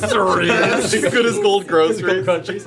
That sounds like thieves' can't. Like, got the groceries. I was gonna grab 2 health pots and 2 smoke sticks. You son of a bitch. And then, as sneakily as I can, with my armor and my weapons, crack open the door and try to get to that window. Great. Give me a stealth check. They can't hear you. They're too far, but it's like you're gonna sneak out the window, so it's you know. Unbelievable. 18. Okay. Sort of quietly. You can hear conversation quietly down below. You can't hear anything being said, but you can hear there's people in the lobby and stuff. The window's open. You look down into the alley below. I'm sorry, Doc. And I'm gonna climb out and drop into the alley. Go back into the kitchen area and just be. I won't punish you. Don't be too quiet in this conversation. You won't punish us with a sneak. Yeah, with somebody with a sneaky over sneaker. Overhearing. Yeah. Just No, unfortunately, we're not going to be able to pay for any of this. We're fairly strapped. So if that's part of this, I understand. Unfortunately, we will not be able to compensate you, at least currently. I think we will all benefit from this trip in ways other than gold, yes? We ain't gonna be your hired security. We're all going in it together. It's fair. If you were expecting us to escort you into the downwheel, then that won't be us. That being said, if you are strapped for gold, and you need things that you know will guarantee your safety, and then ours in turn, we can spot you a little bit. I believe we had just enough left in order to arm ourselves appropriately for what we've got coming. That's good. It's good. I'm just saying that, we have to be all in it as a team. Yes. Not as we're looking out for you. We're all looking out for each other. Understood? Yes. This is not something that we are going to be backing out of. Great. Us either. And your other friend? Yes, Illien. They'll be My brother. your brother. Yeah. They'll be coming. game as I well. hope so. You've done well putting your cards on the table. I'll be a little transparent and say, while Bellamy won't be alone, we don't know what type of fanatics he's attracted since coming here. Yeah. So while I am game for you all having your conversation, we should try to come up with some circumstances in which we can be nearby in case things go south. Just Yes. I don't like going into a place knowing that there's people behind fortifications that we may not be able to get past if things don't go the way we want. Yes, I don't think this is a situation where we would need you all to stay behind Alright. when we talk to them. But yes, as far as what we might find once we get there, the entire thing has gone topsy-turvy by this point, so I'm not sure. Y'all know that there are dangerous creatures out in the downwield. We may be facing several scraps before we actually get to this clarity that you talk about. Yes, that's largely why we wanted to talk to you about it. Right. I'm worried we wouldn't even make it to clarity on our own. I think that's a It's possible fair we don't. assessment. We all don't, or some of us don't make it all the way there. TC, come on now. Well, he has the way of it. Cheers. We're gonna be fine. Cheers. Nobody's going down while I'm around. Nobody's going down, period. Well then. First thing in the morning, I suppose. Yes, it doesn't make any sense to leave tonight. No, I will need to rest before we leave on this. There's still some time, so if there is any way, I've got nothing going on before bed, so if there's anything I could assist you all with, just as a thank you for helping us, just let us know. Also, of the places that are open later, like I said, the Merc Hall is one of them. If you were looking for information or something. That's true. Maybe it is better for us to go over to the Merc Hall now, get a little info about the Pink Prairies. Maybe there's some bounty that's northwards that can be our cover as to why we are traveling in that direction. I can certainly go. Oh, they did say there was a meeting that was happening tonight for members only. It's worth a shot. We've got nowhere else to be. It's worth a shot. right. Going to try that out. We ought to make sure Illien hasn't flew the coop, though. I'm telling you, he hasn't. Doxley, go check your brother. He's been up there a while. Come on, I'll come with you. You mind if we go to the Merc Hall without you two? Yeah, go for it. All right. Let's go talk to some mercenaries. That's exciting. Oh, yeah. Start to head back out through the Bram. Clemens gives you sort of a cordial, enjoy the air. Thank you. And as you guys are kind of heading out, one of the side doors kind of opens, and Josie comes back out, and some of you recognize, some of you don't, and she has a number of like charts and ledgers in her hand that seem to be records of the materials that are being used for the renovations that are being done. All right, I think we have everything here that we need. If there's any more additions, I'll let you know. Yes, of course. I'll see you tomorrow. Thank you very much, Miss Kennedy. Have a good night. Good. And she starts to head out there as well. I don't make eye contact with her. No, she doesn't. She starts to head right out. She's carrying a couple things. I'm gonna even sort of put my scarf on as she goes. Okay. That I don't really want to chat with her. Neither do I. Okay. It's too bad she's super hot. Yeah, she is. She's an attractive character. Annabel and wait, no, TC Doxley and and Doxley. Yep, head up to the upper floors of the Paramount. You can splash some of that on his face to wake him up. Right. No, give a knock. You decent?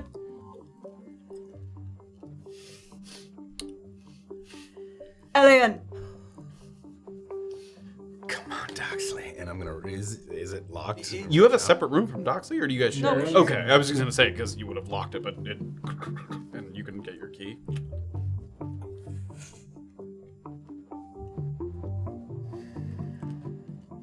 Ye of too much faith. Enough. I'm going. Fucking catch up if you want. Fuck. I'm gonna take. I was gonna say, yeah. That's all the stuff is in the room there. Yeah. I'm gonna take a smoke stick. Fuck. I'll take one of everything. You took 2 potions from the pile. I have like 3 health potions. You had a hard time drinking that when you're dead, dude. He left behind like a little picture of a healing potion. I owe you. Did he take the locket? No. The locket? I'm taking a Tanglefoot. I'm taking an acid vial. I'm taking the last healing potion. One of each of the urine. I'll take one of each of the urines. 1 urine. Throw some urine in Robin's face. Who knows? Wait, how many acids did you take? Just 1. I'll take the other 2. Oh my god! We're gonna blow out all the resources on this fucker? And then I'll He's take pissed. the locket. He's a pretty fucked fucker. The locket. Can you remind me if that was like a tuned It is item? Better hope Shit. that Lemmy's nice. Then I'm leaving the locket. Don't worry, Belly's gonna be a cakewalk. I take 1 tanglefoot, 2 acid, the bolts. Okay, I'll just keep track of mine. So you Fuck can the track urine. yours. Yeah. I'd rather not. I'd rather not. Fuck it. Piss on the urine. You're not taking the urine? It's not far. I'm fucking taking the urine. All right. take the urine. You're just passing the vials of piss back and forth. You just spilled some on me. I don't have time to It's put my open? fucking armor on, so let's just fucking go. What if I help? How long does putting a With help, it would take. So I think it takes. Doesn't it say on the card? I think it takes 10, but I think it would take like half that, or maybe even less if somebody was helping you put it on. We don't have fucking time, and I'm gonna be loud as shit if I take it. I've got my shield. I'll be fine. I've got 3 health potions. I've got 2. Let's right. go. Let's fucking go. Are we? Shit. As we're moving along, is this a? What? What kind of mission are we on? Are we trying to bind and gag him and bring him back, or are we backing him up? I don't know. All right. You don't have to come. I know. We're gonna head over to the Merc Hall as we follow Annabel, Lamont, and Val. A reminder as you guys are heading out of town, exhaustion's still in effect. Oh, yeah. So, yep. Yep. I have 19 HP. The Merc Hall, unlike other communal gathering areas around town, sees a bit of an expected nightly increase in its occupancy. People coming in after their daily assignments, looking to unwind, swap stories with fellow hirelings. There's some kind of drinking game going on along one of the longer tables, perhaps some variant of shuffleboard. You see people kind of, like as it gets close to the edge of the table there. In the back behind the cage, you see Daphne. You don't know her by name, but she clearly is in charge. You get that sort of aura from her. She's delicately circling her forearms with these kind of burnt orange wrist wraps that she's reapplying to her hands there. And she isn't above a little bit of drinking of her own. Every couple of wraps, she'll kind of reach over and take a swig from a bottle and continue to rap. She also is conversing quietly with a man that you can't see because he's facing the opposite way. But after a moment, you see her jerk her head, and the person that she was speaking to walks over and is let behind the cage. There's that sort of caged area. It sort of opens up, he pushes, and she points to another door behind, and he goes into a back room. But give me a perception check. Okay. Not one. Oh. Okay. Unable to discern who that was. Damn. He disappears into the back room, but she doesn't, Daphne does not follow behind right away. She continues to sort of delicately wrap her wrists and between the fingers. She looks like she's kind of lost in her thoughts a little bit, just kind of thinking. So a little bit of merriment happening by the tables. She's behind the thing. You take the Lamont and Valor here for the first time, sort of seeing. There's a number of, adventuring types in here. You see people half in armor, half not, armor draped over chairs, weapons set aside. It's clearly a lot of scouts, a lot of hunters, mercurial types in here that, not an unfamiliar setting to you, but a lot of those people in here. And does Daphne usually have jobs posted that people can take? Not out in the open always. All right. You guys down to play the part of some mercenaries yourself? Sure. I think I could try that roll on. I think you can too, big guy. And I'll walk back. Straighten my shoulders a little bit. Toward Daphne? Towards Daphne. Great. And hey. You're back. Yes, so soon. I'd like to introduce you to some friends of mine. This is Andre Lamont and Valentine. Daphne. Charmed. It's my place. I was wondering if you had any. It was asking about some jobs. Maybe I don't know if you have anything for commission that is available for people who ain't in the employ. I can make a check. Anything in particular? Any places you're going? Northwest, towards the Pink Prairies, maybe. Anything on the way? I don't know if I have anything like that at the moment. Anything just north-ish? You could do a circuitous route. Let me think on it. There might be a couple of things that aren't official contracts, but we've heard some words come through. Okay. Can you wait a second while I talk to some people? Of course. Nice to meet you. Nice to meet you as well. Have a seat. We will. She gets out from behind the cage. Looks like she goes over a couple different people. So you guys have a moment here. Look around the room. This is quite the lively place. Oh, yeah. Part mess hall, part, meeting house. You take a lot of mercenary work? I take a lot of different odd jobs. Well, whatever you have to do to get by, right? Oof, amen. Circus life. Yes. How long have y'all been doing that? Oh, I've been a little over 30 years now at this point. Gods. Yes. Val's newer to the troupe. I've been doing it since before she was born. But, yes, no, I'm familiar with this sort of scene. I was something of a mercenary myself beforehand. Were you? What drew you to the entertainment field instead of fighting out? Well, a lot of the death, mostly. Sure. Yes. I guess the circus is a safer profession in many ways. Considerably better. Although, critics can be pretty terrible. Funny. And Daphne kind of comes back here and she slides in. Okay. Here's a bit of a funny one. All right. There's a couple of people over there. She points to not some people you recognize, a couple people that are sort of playing that sort of shuffleboard over there. They were hired by a couple of ex-EOD employees to retrieve some stuff from Bison's dig site. Some stuff that was left behind when the place was abandoned.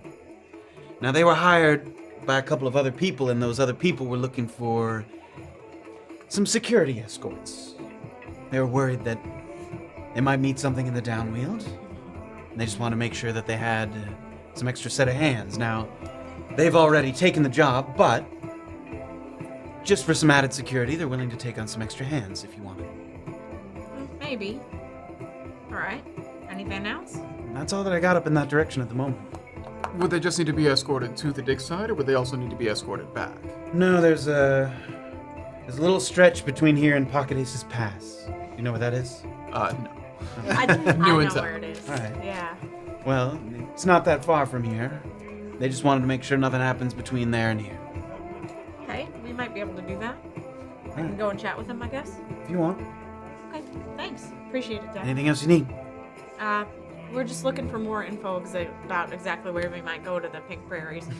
You know where to find it. She points over at the two halflings. They're doing that like linked arms. Oh my god. Oh, sexy. Do you guys have any twins in your circus? Yes, actually. Oh, I always Yes. think they're a little freaky. You guys think they're a little freaky? Well, no, these ones actually look nothing alike. Oh. They're actually, well, Oh. critics have said they're the most attractive people in the circus. I try not to let it get to me. Well, it must be a very attractive set of people. And Yes. she's going, because the bar is so high, is my point. And she's gonna like, get up and sort of drift on over. Annabel's on a charm offensive. And you hear Val's eyes. Yeah. She gives Val a little wink on the way by. And she's gonna drift on over to Lex and Tav. Wow. This way. Ah, welcome back. Hi. I'm gonna pull out a gold and throw it in the piggy. Looks like you know the drill. Sure do. So, what can I help you with? And what can I help you with? What can we help you with? You both could help me with directions to the Pink Prairies. Oh, all right. And are they with you as well? Yeah. I yeah, sort did of you guys beckoned come them behind me. Yeah. Nice to meet you. Lex, Tav. Andre Lamont. Val. Pink Prairies, you say? Yeah. Yeah, sure. Up to the northwest. Mm-hmm. Just before you need to break out your climbing shoes to make any more meaningful progress into the upwield. It's a beautiful spot. Bet more people would make the trip if it wasn't such a pain in the ass to get to. Okay. Are there markers that we need along the way? Yeah, it's basically 3 ways to get to it. Okay. None of them are great. One for the piggy. Oh, I see that as the details come out. The piggy also grows. Piggy's hungry. They often are. Another You come straight up from underneath, and you're moving right through the tacky flats. Quicksand is as common as twats in 5 crossings, and sinkholes will swallow you up before you can say, "Let the gods take me up the mountain." You move around to the east a bit, and that's the Rising Tiger. Looks nice enough to the untrained eye. Tall evergreens, shallow soil, not too dense. But those big trees are home to the nastiest flying beasts around. Wyverns, manticores, peritons. You'll spend the entire time looking up into the canopies to cover your eyes. And now if you go west, you're facing the faded wastes. See, there's this stretch of land where some kind of pestilence swept through. Nobody knows exactly when. Anything still living there, which isn't much, has this faded grey colour to it. Rumours of mutilated beasts abound. People afraid to go in there for what decay may still linger. Right. And that's just up near the prairie. You gotta get directions to get to that point, right? One for the piggy. Val's gonna throw in a gold. You know Pocket Ace's Pass? Yeah. Easy stretch of road leading up there. Used to be one of Bison Stick's sites. Was, I should say. Now, instead of taking the pass itself, you keep heading west. You're gonna reach a wide river with broken bits of boat along the shorelines. Okay. They call it Petloni Lisfear. It means bucking bull in Elvish. And for a while, people tried to use this river to transport goods all the way back to Brunkhollow. But it's too fast, it's too shallow in parts, too many bends. Plenty of capsized and fragmented vessels that are now permanent fixtures of the banks there. They learned the lesson, now we know not to repeat their mistakes. You follow that upstream for a good long ways, till the trees start to thin out. And then the river is going to be gracious enough to provide you with 3 options. 2 tributaries feed into the main stem, that is the Petloni Lisfear, and they branch out like a fork. You follow the left, that takes you to the wastes. You take a right, takes you to the Tiger. Follow the center, right through the flats.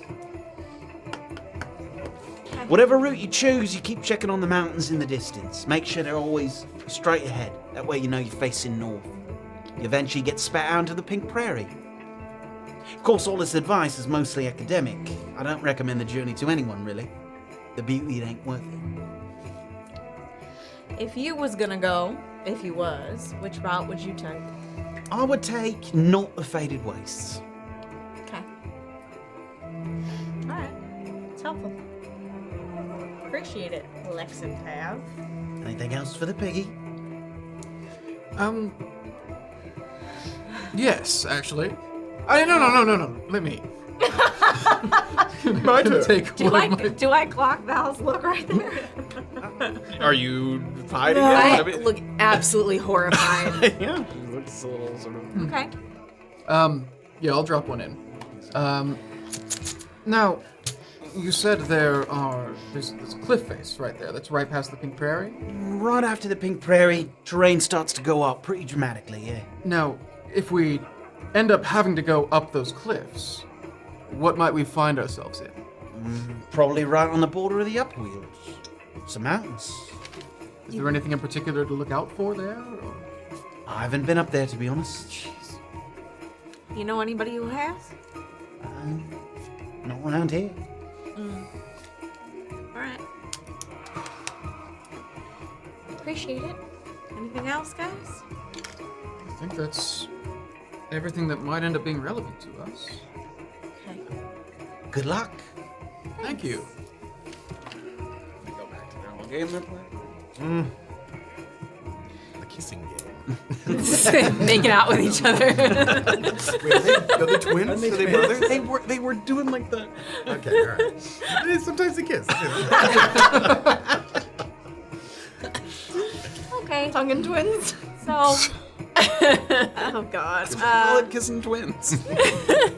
Do you guys think that maybe it's a good idea to try to support these people?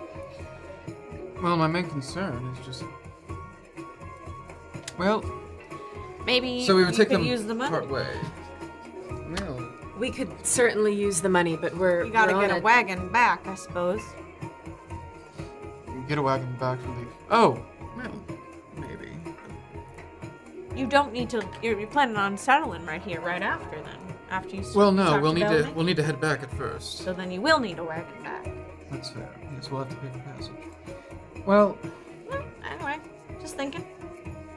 It's not a bad idea. I'm a girl who's always got to focus on where her next meal's coming from, so forgive me if it seems a little crass to be focused on that.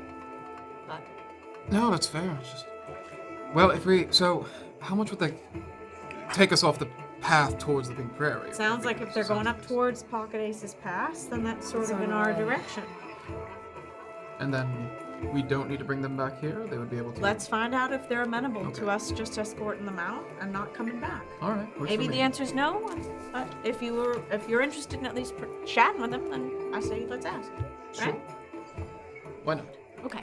Head over in their direction. The two people they pointed out, it's a human and a dwarf, and they're in the middle of kind of playing the little game.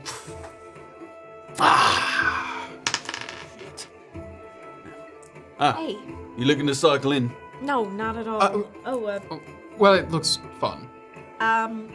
We were told by Daphne that you might be looking for a couple extra people to help escort people up and towards Pocket Ace's Pass. Yeah, not so much an escort to sort of stand post for a while near Pocket Aces, yeah. Okay. But when are you planning on doing that? Probably late morning tomorrow. I think that sounds good to me. Yes, that works fairly well. A couple of people came to us, a little cryptic, but I think there's some old employees of Bison's. Sure. They're looking to pick the bones a bit at his dig site. Got it. We got a group of 6 of us, some good muscle. 6 is splitting pretty thin. There's 200 total. We've got me and Penn here. We're going to go 100, and we're willing to take on 1 or 2 more, a little extra set of hands, but full. That's a lot of ways to split 200 is what I'm saying. Fair enough. Yes. Oh, well, how much are you willing to pay? Just for the 3 of us? We could split 5, yeah. And we split even. Alright. 40 each isn't bad. And then you wouldn't need help escorting them back to town just for us to stand guard while you guys are heading We up? wait for them to come back from the dig site. We wait at the pass. And then when they meet up with us, we come back to town with them. Great. We may head up. Head up where? We're going out into the downwheel. Well, that's not the job. You gotta bring them back. Well, alright. Then you're shit out of luck. Good night, boys. All right. My apologies. I just leave.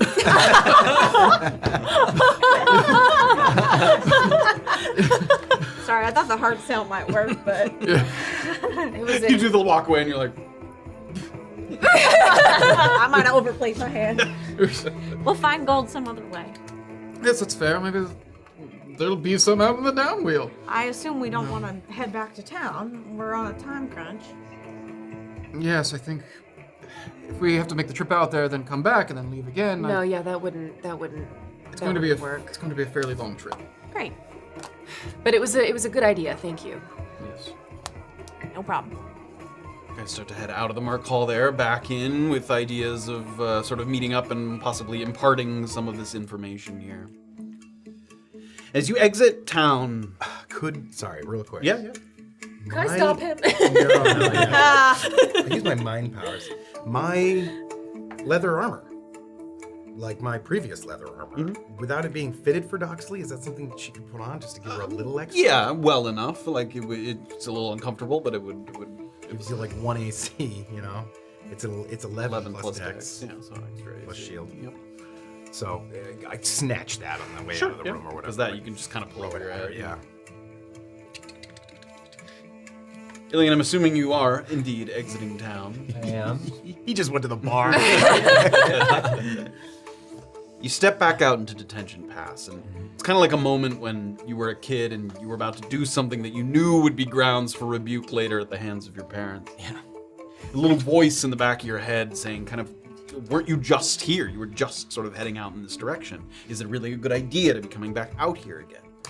And just like life as a Tyrun growing up on the docks, you're a practiced hand at pushing that voice so far back that you can barely hear it. You feel you have some business at the lake, business that you can't shake or shy away from. Business that has brought you to the brink of death and yet also to the brink of possibly a greater understanding. Understanding of yourself, of your lineage, of the world at large. Compared to when you were walking along the road earlier today, there are far fewer people. You know, it was the middle of the day last time, now it's pretty sparse. 1 or 2 people moving here back and forth. But it wouldn't matter anyway, because you're not so much in the mood to catch a conversation with anyone at this particular moment. It feels like you blink and you're already at the 2 tall stones that mark the trail break down toward Heron Lake. So you stop for a moment. You gather yourself. A lot of thought has gone into arriving here at this moment, but it never quite goes exactly how you picture it. You hear a little rising kind of as the breeze comes through and the branches sway. And you feel it kind of rustling loose bits of clothing that forces you to pull them a little tighter to your chest. Ever since the sun went down, the temperature kind of taking a quick dive here in the valley. You're at the stone. I'm gonna reach in my bag and uncork the antitoxin I've had this entire trip so far. Great, yeah. And down that, so for the next hour.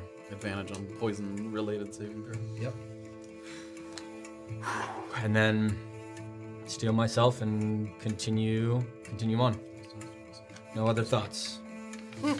Start to head sort of south, slightly to the westward direction there. You've walked this trail before, you know these steps. Even in the dark here, you've seen certain outcroppings, things that immediately sort of keep your trajectory on a straight and narrow there.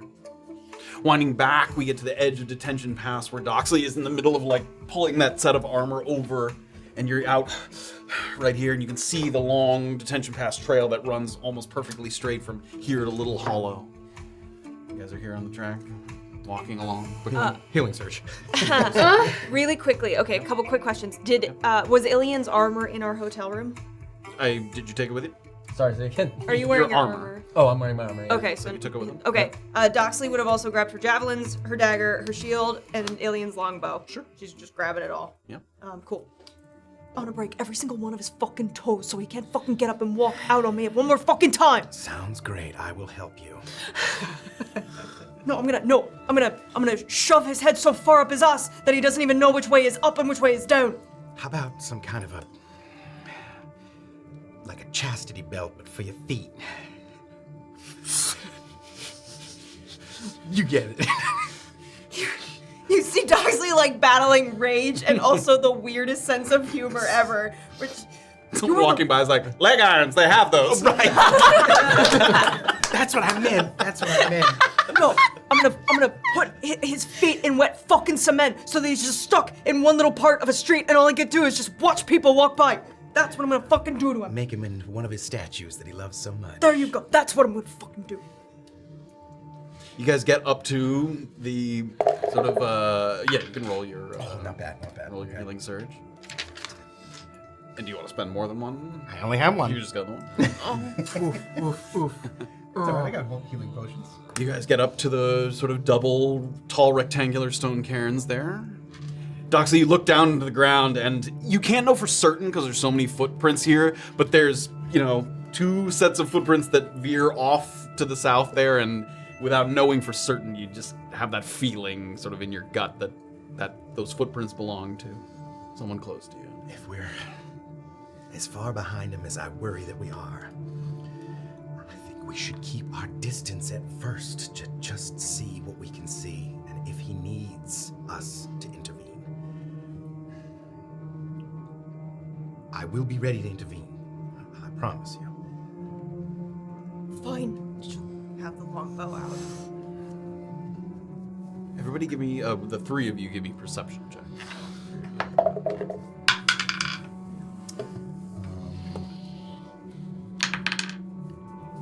22. 18. 11.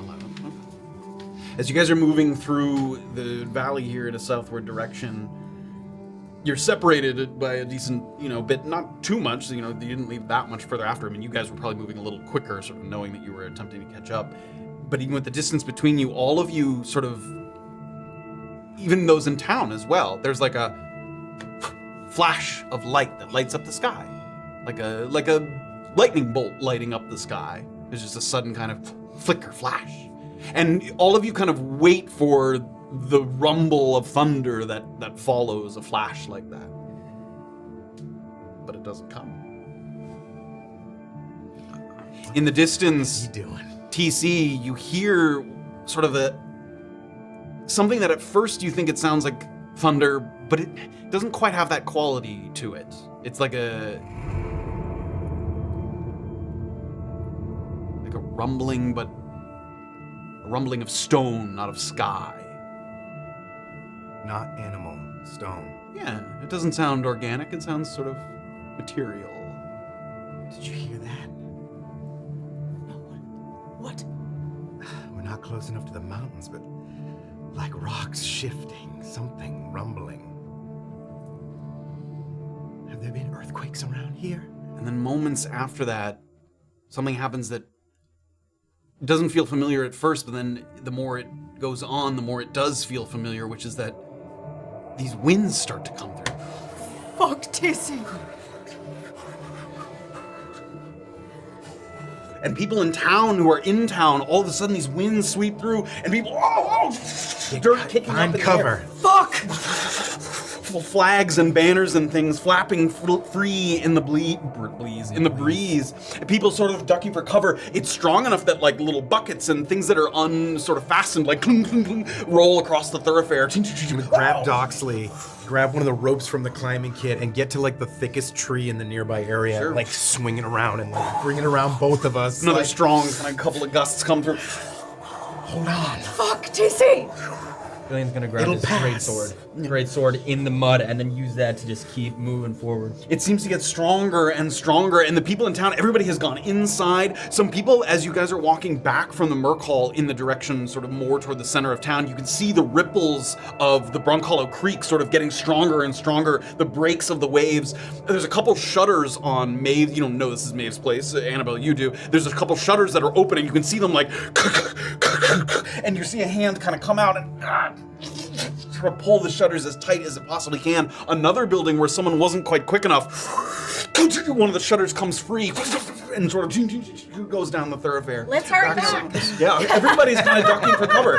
People are kind of going inside. Everyone's running out. Yeah, go ahead. Does this seem notably unnatural? I wouldn't say Or does unnatural. I mean, it seems like this isn't so strong that it couldn't be a natural wind, but it's sudden. It happened very suddenly. There was like the flash in the sky, and then all of a sudden, just a couple of minutes later, these winds come barreling through town. Everyone's sort of going inside as quickly as they can. People running for porches, indoors. People are getting away from like glass, like windows. They're not making sure they're not too close to that as some of these winds pour through.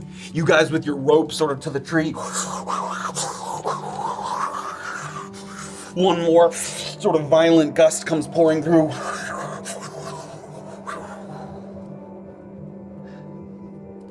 And finally it comes to a bit of a slow.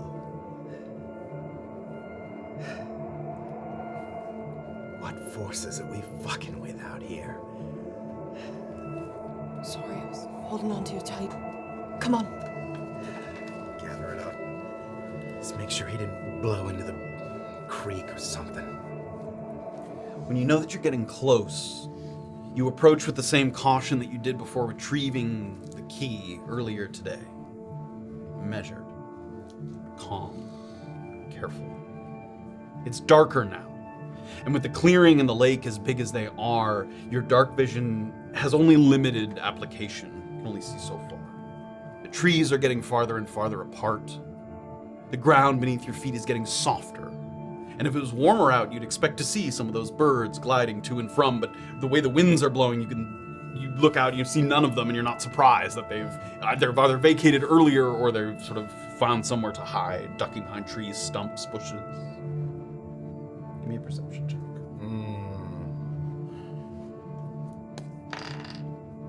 7. Don't notice anything too much on your approach.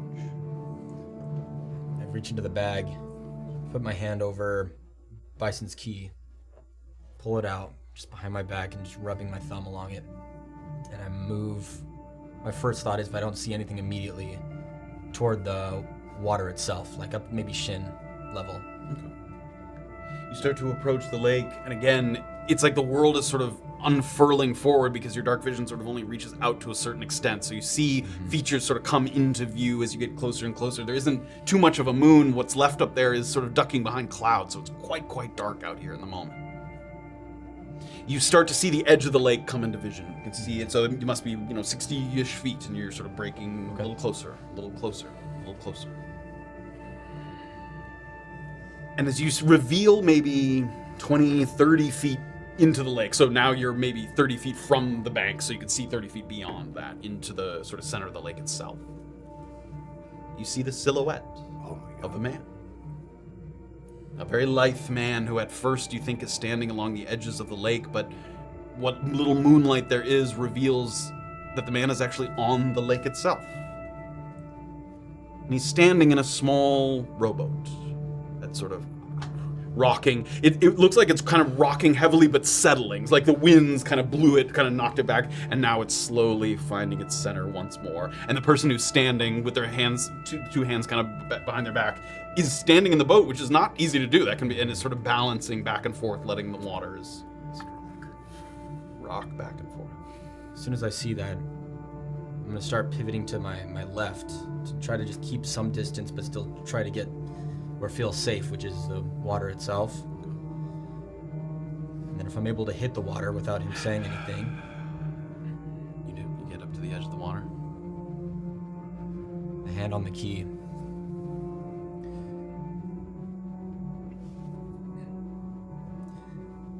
Ramo. I suspect that's Ramo.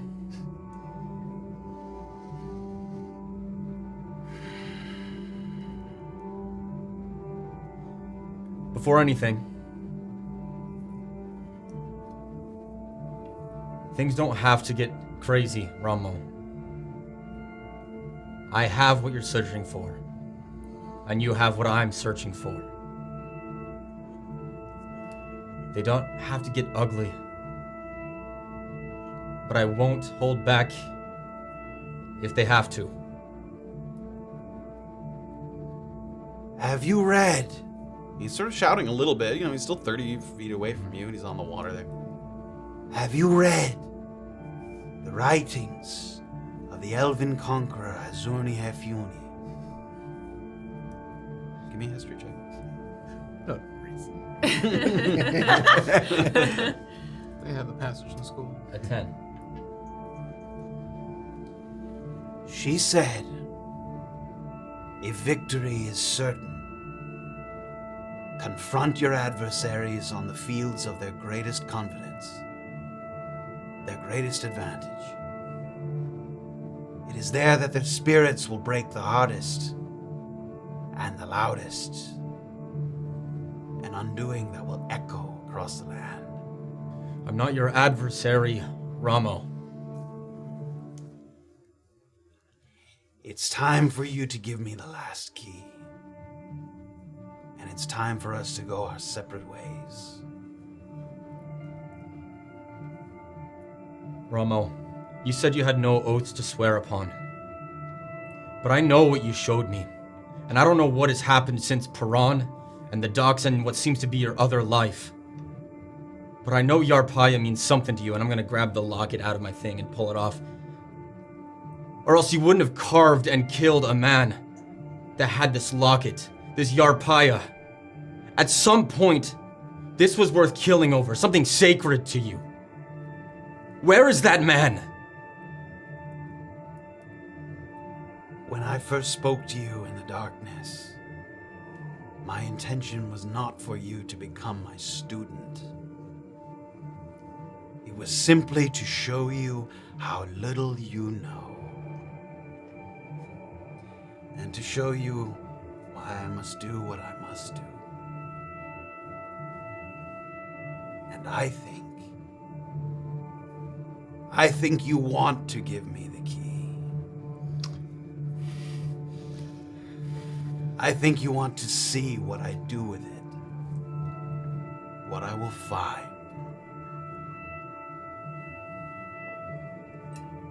Rama, what I want is for you to get your head out of your fucking ass and just see that there's more. So much more can be accomplished. Do you not care what's happening outside the cusp? Maybe that's part of your plan. What of these knights? They stood against the clerics for what sounds like years before they had to go into hiding. Add me. We can build this up again. We can be free. If not us, then our ancestors. We can begin those steps. Please, Ramo. I am free. Then come get the fucking key. But I'm gonna get whatever it is you got going on in that head, and I'm gonna become what I know I have to be. I think you believe I can kill you. Yet for some foolish reason you have concocted in your head, I think you believe that I won't kill you. But this is not the way of things. Give me an insight check.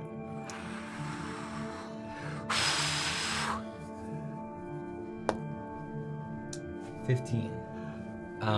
Hold on. I'm gonna use a tactical mind.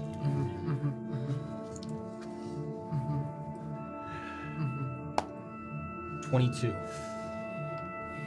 As he speaks to you,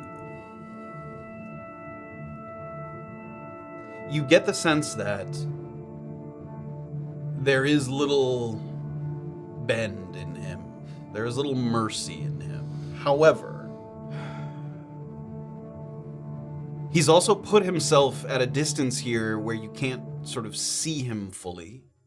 And there's a little weariness in his voice, like he's not at full strength.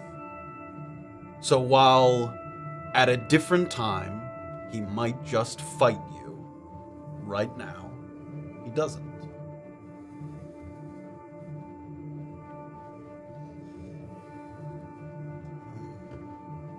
And give me a perception check as well.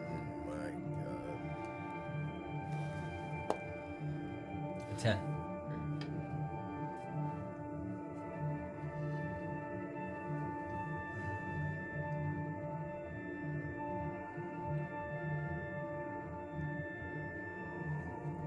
At Plover Point, you gave me nothing but a promise that the key would be here. And it was. So it was.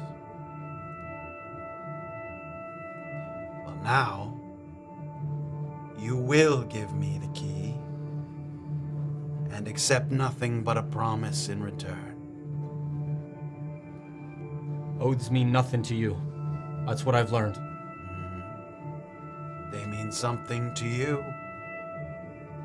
They mean everything to me. Let me tell you what the promise is. It's a promise to use what I know to call the creature back. The creature beneath the well. You made me wait 2 days. Now you will wait 2 days. On the night of not tomorrow, but the one that follows, you will go to where you stood and where you lied with lungs full of air. Do you remember your lie?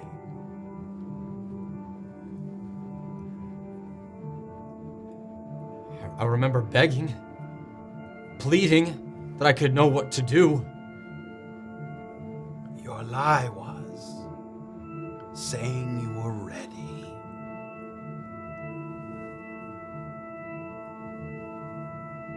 You will go there, and you will gain nothing from this endeavor, because your mind has been shut for too long. You will suffer there, and you will curse, but your cries will be lost, because you do not know how to harness what you have. You will crumble to the ground like your tainted acquaintance before you, and no one will be able to save you. But I will have upheld my promise.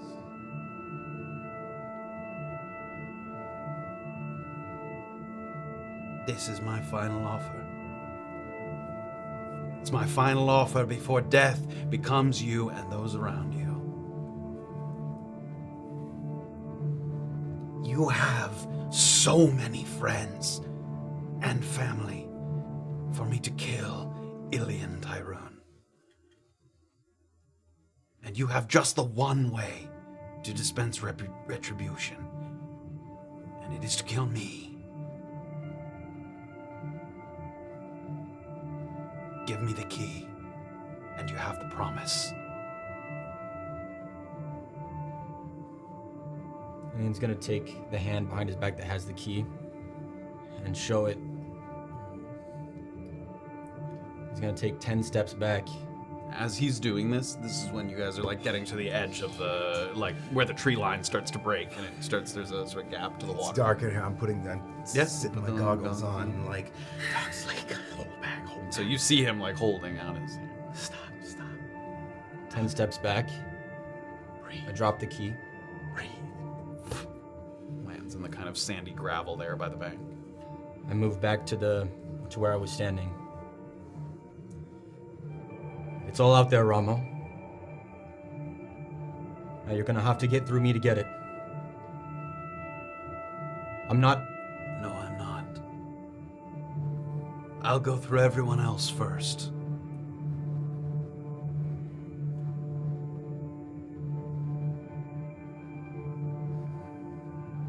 Go home.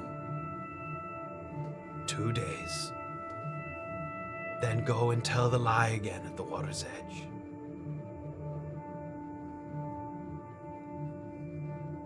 I'm sorry if I'm misunderstanding. But this promise is a load of shit. It's... You begged. You pleaded there underneath the well. You wanted me to show you something. Well, I am showing you something. Is that not worth the key? Showing me that I'm not enough? That I'm not worthy, that I don't know? That I'm not ready, that I'm incapable?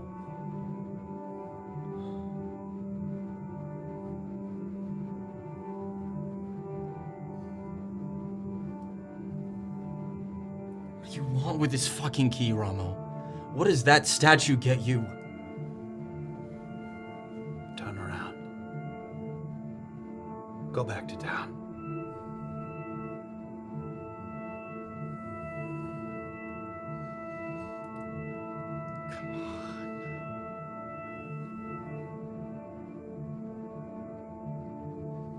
No.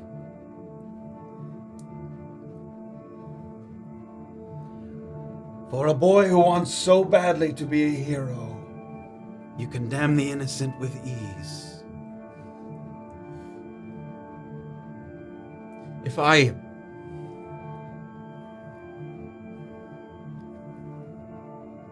believe if I can unlock what you've shown me, a few innocents and those I love, yes, but it can unshackle this world. I'll keep those I love and I can protect closest to me at all times. And you won't get them. And I say sorry to those you will get to.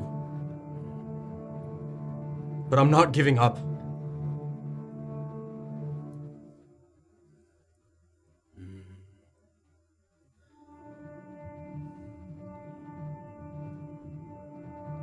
I think I know who I'll kill first.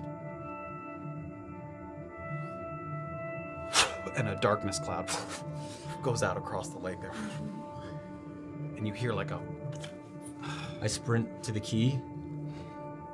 And... It didn't sound like something was approaching. It sounded like something was going the other way. I'm looking around us right now, like for fucking undead in the Give me a tree perception stuff check. right now, real quick. Give me a perception. 17. 9.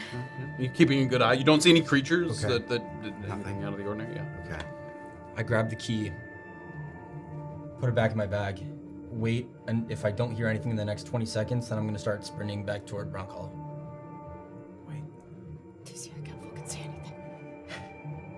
The darkness is in the middle of the lake, yes. Yeah, but you can only see like the very edge of it. But he wasn't in it. No, he didn't We get saw consumed by the him. cloud. We see him. Oh, ditch, okay, right? sorry. Okay. Yeah. Got it. Yeah. So you see Illien wait there, and then you have the key, and you see Illien's turn around and start to move, sort of back in your direction. Just wait for him to pass.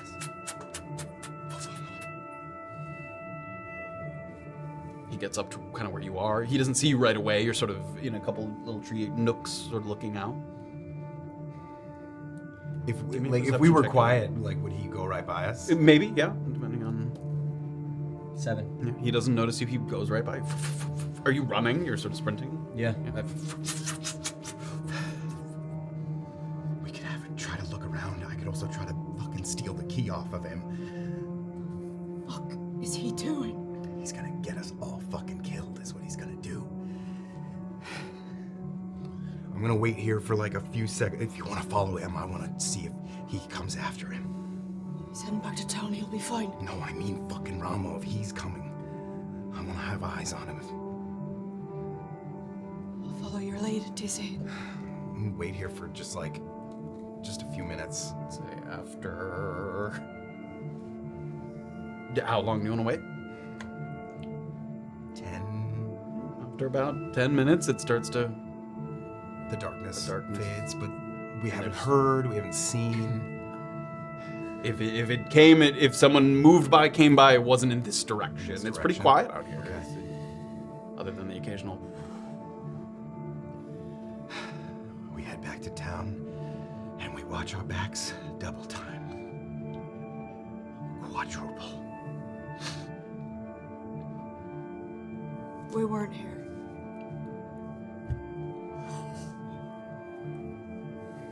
Yeah, all right. We might not be anywhere for much longer.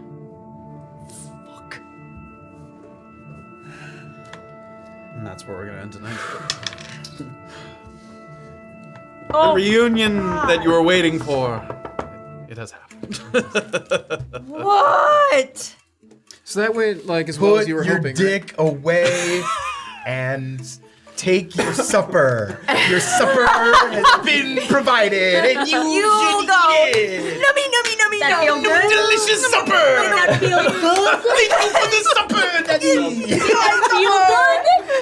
Listen, if he gets that key, we all could die anyways. We don't know he's gonna do that key. I You don't wouldn't know. have gotten that key if you didn't. God.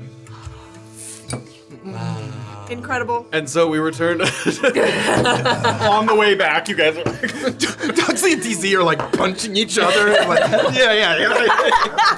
Come on. Oh my goodness.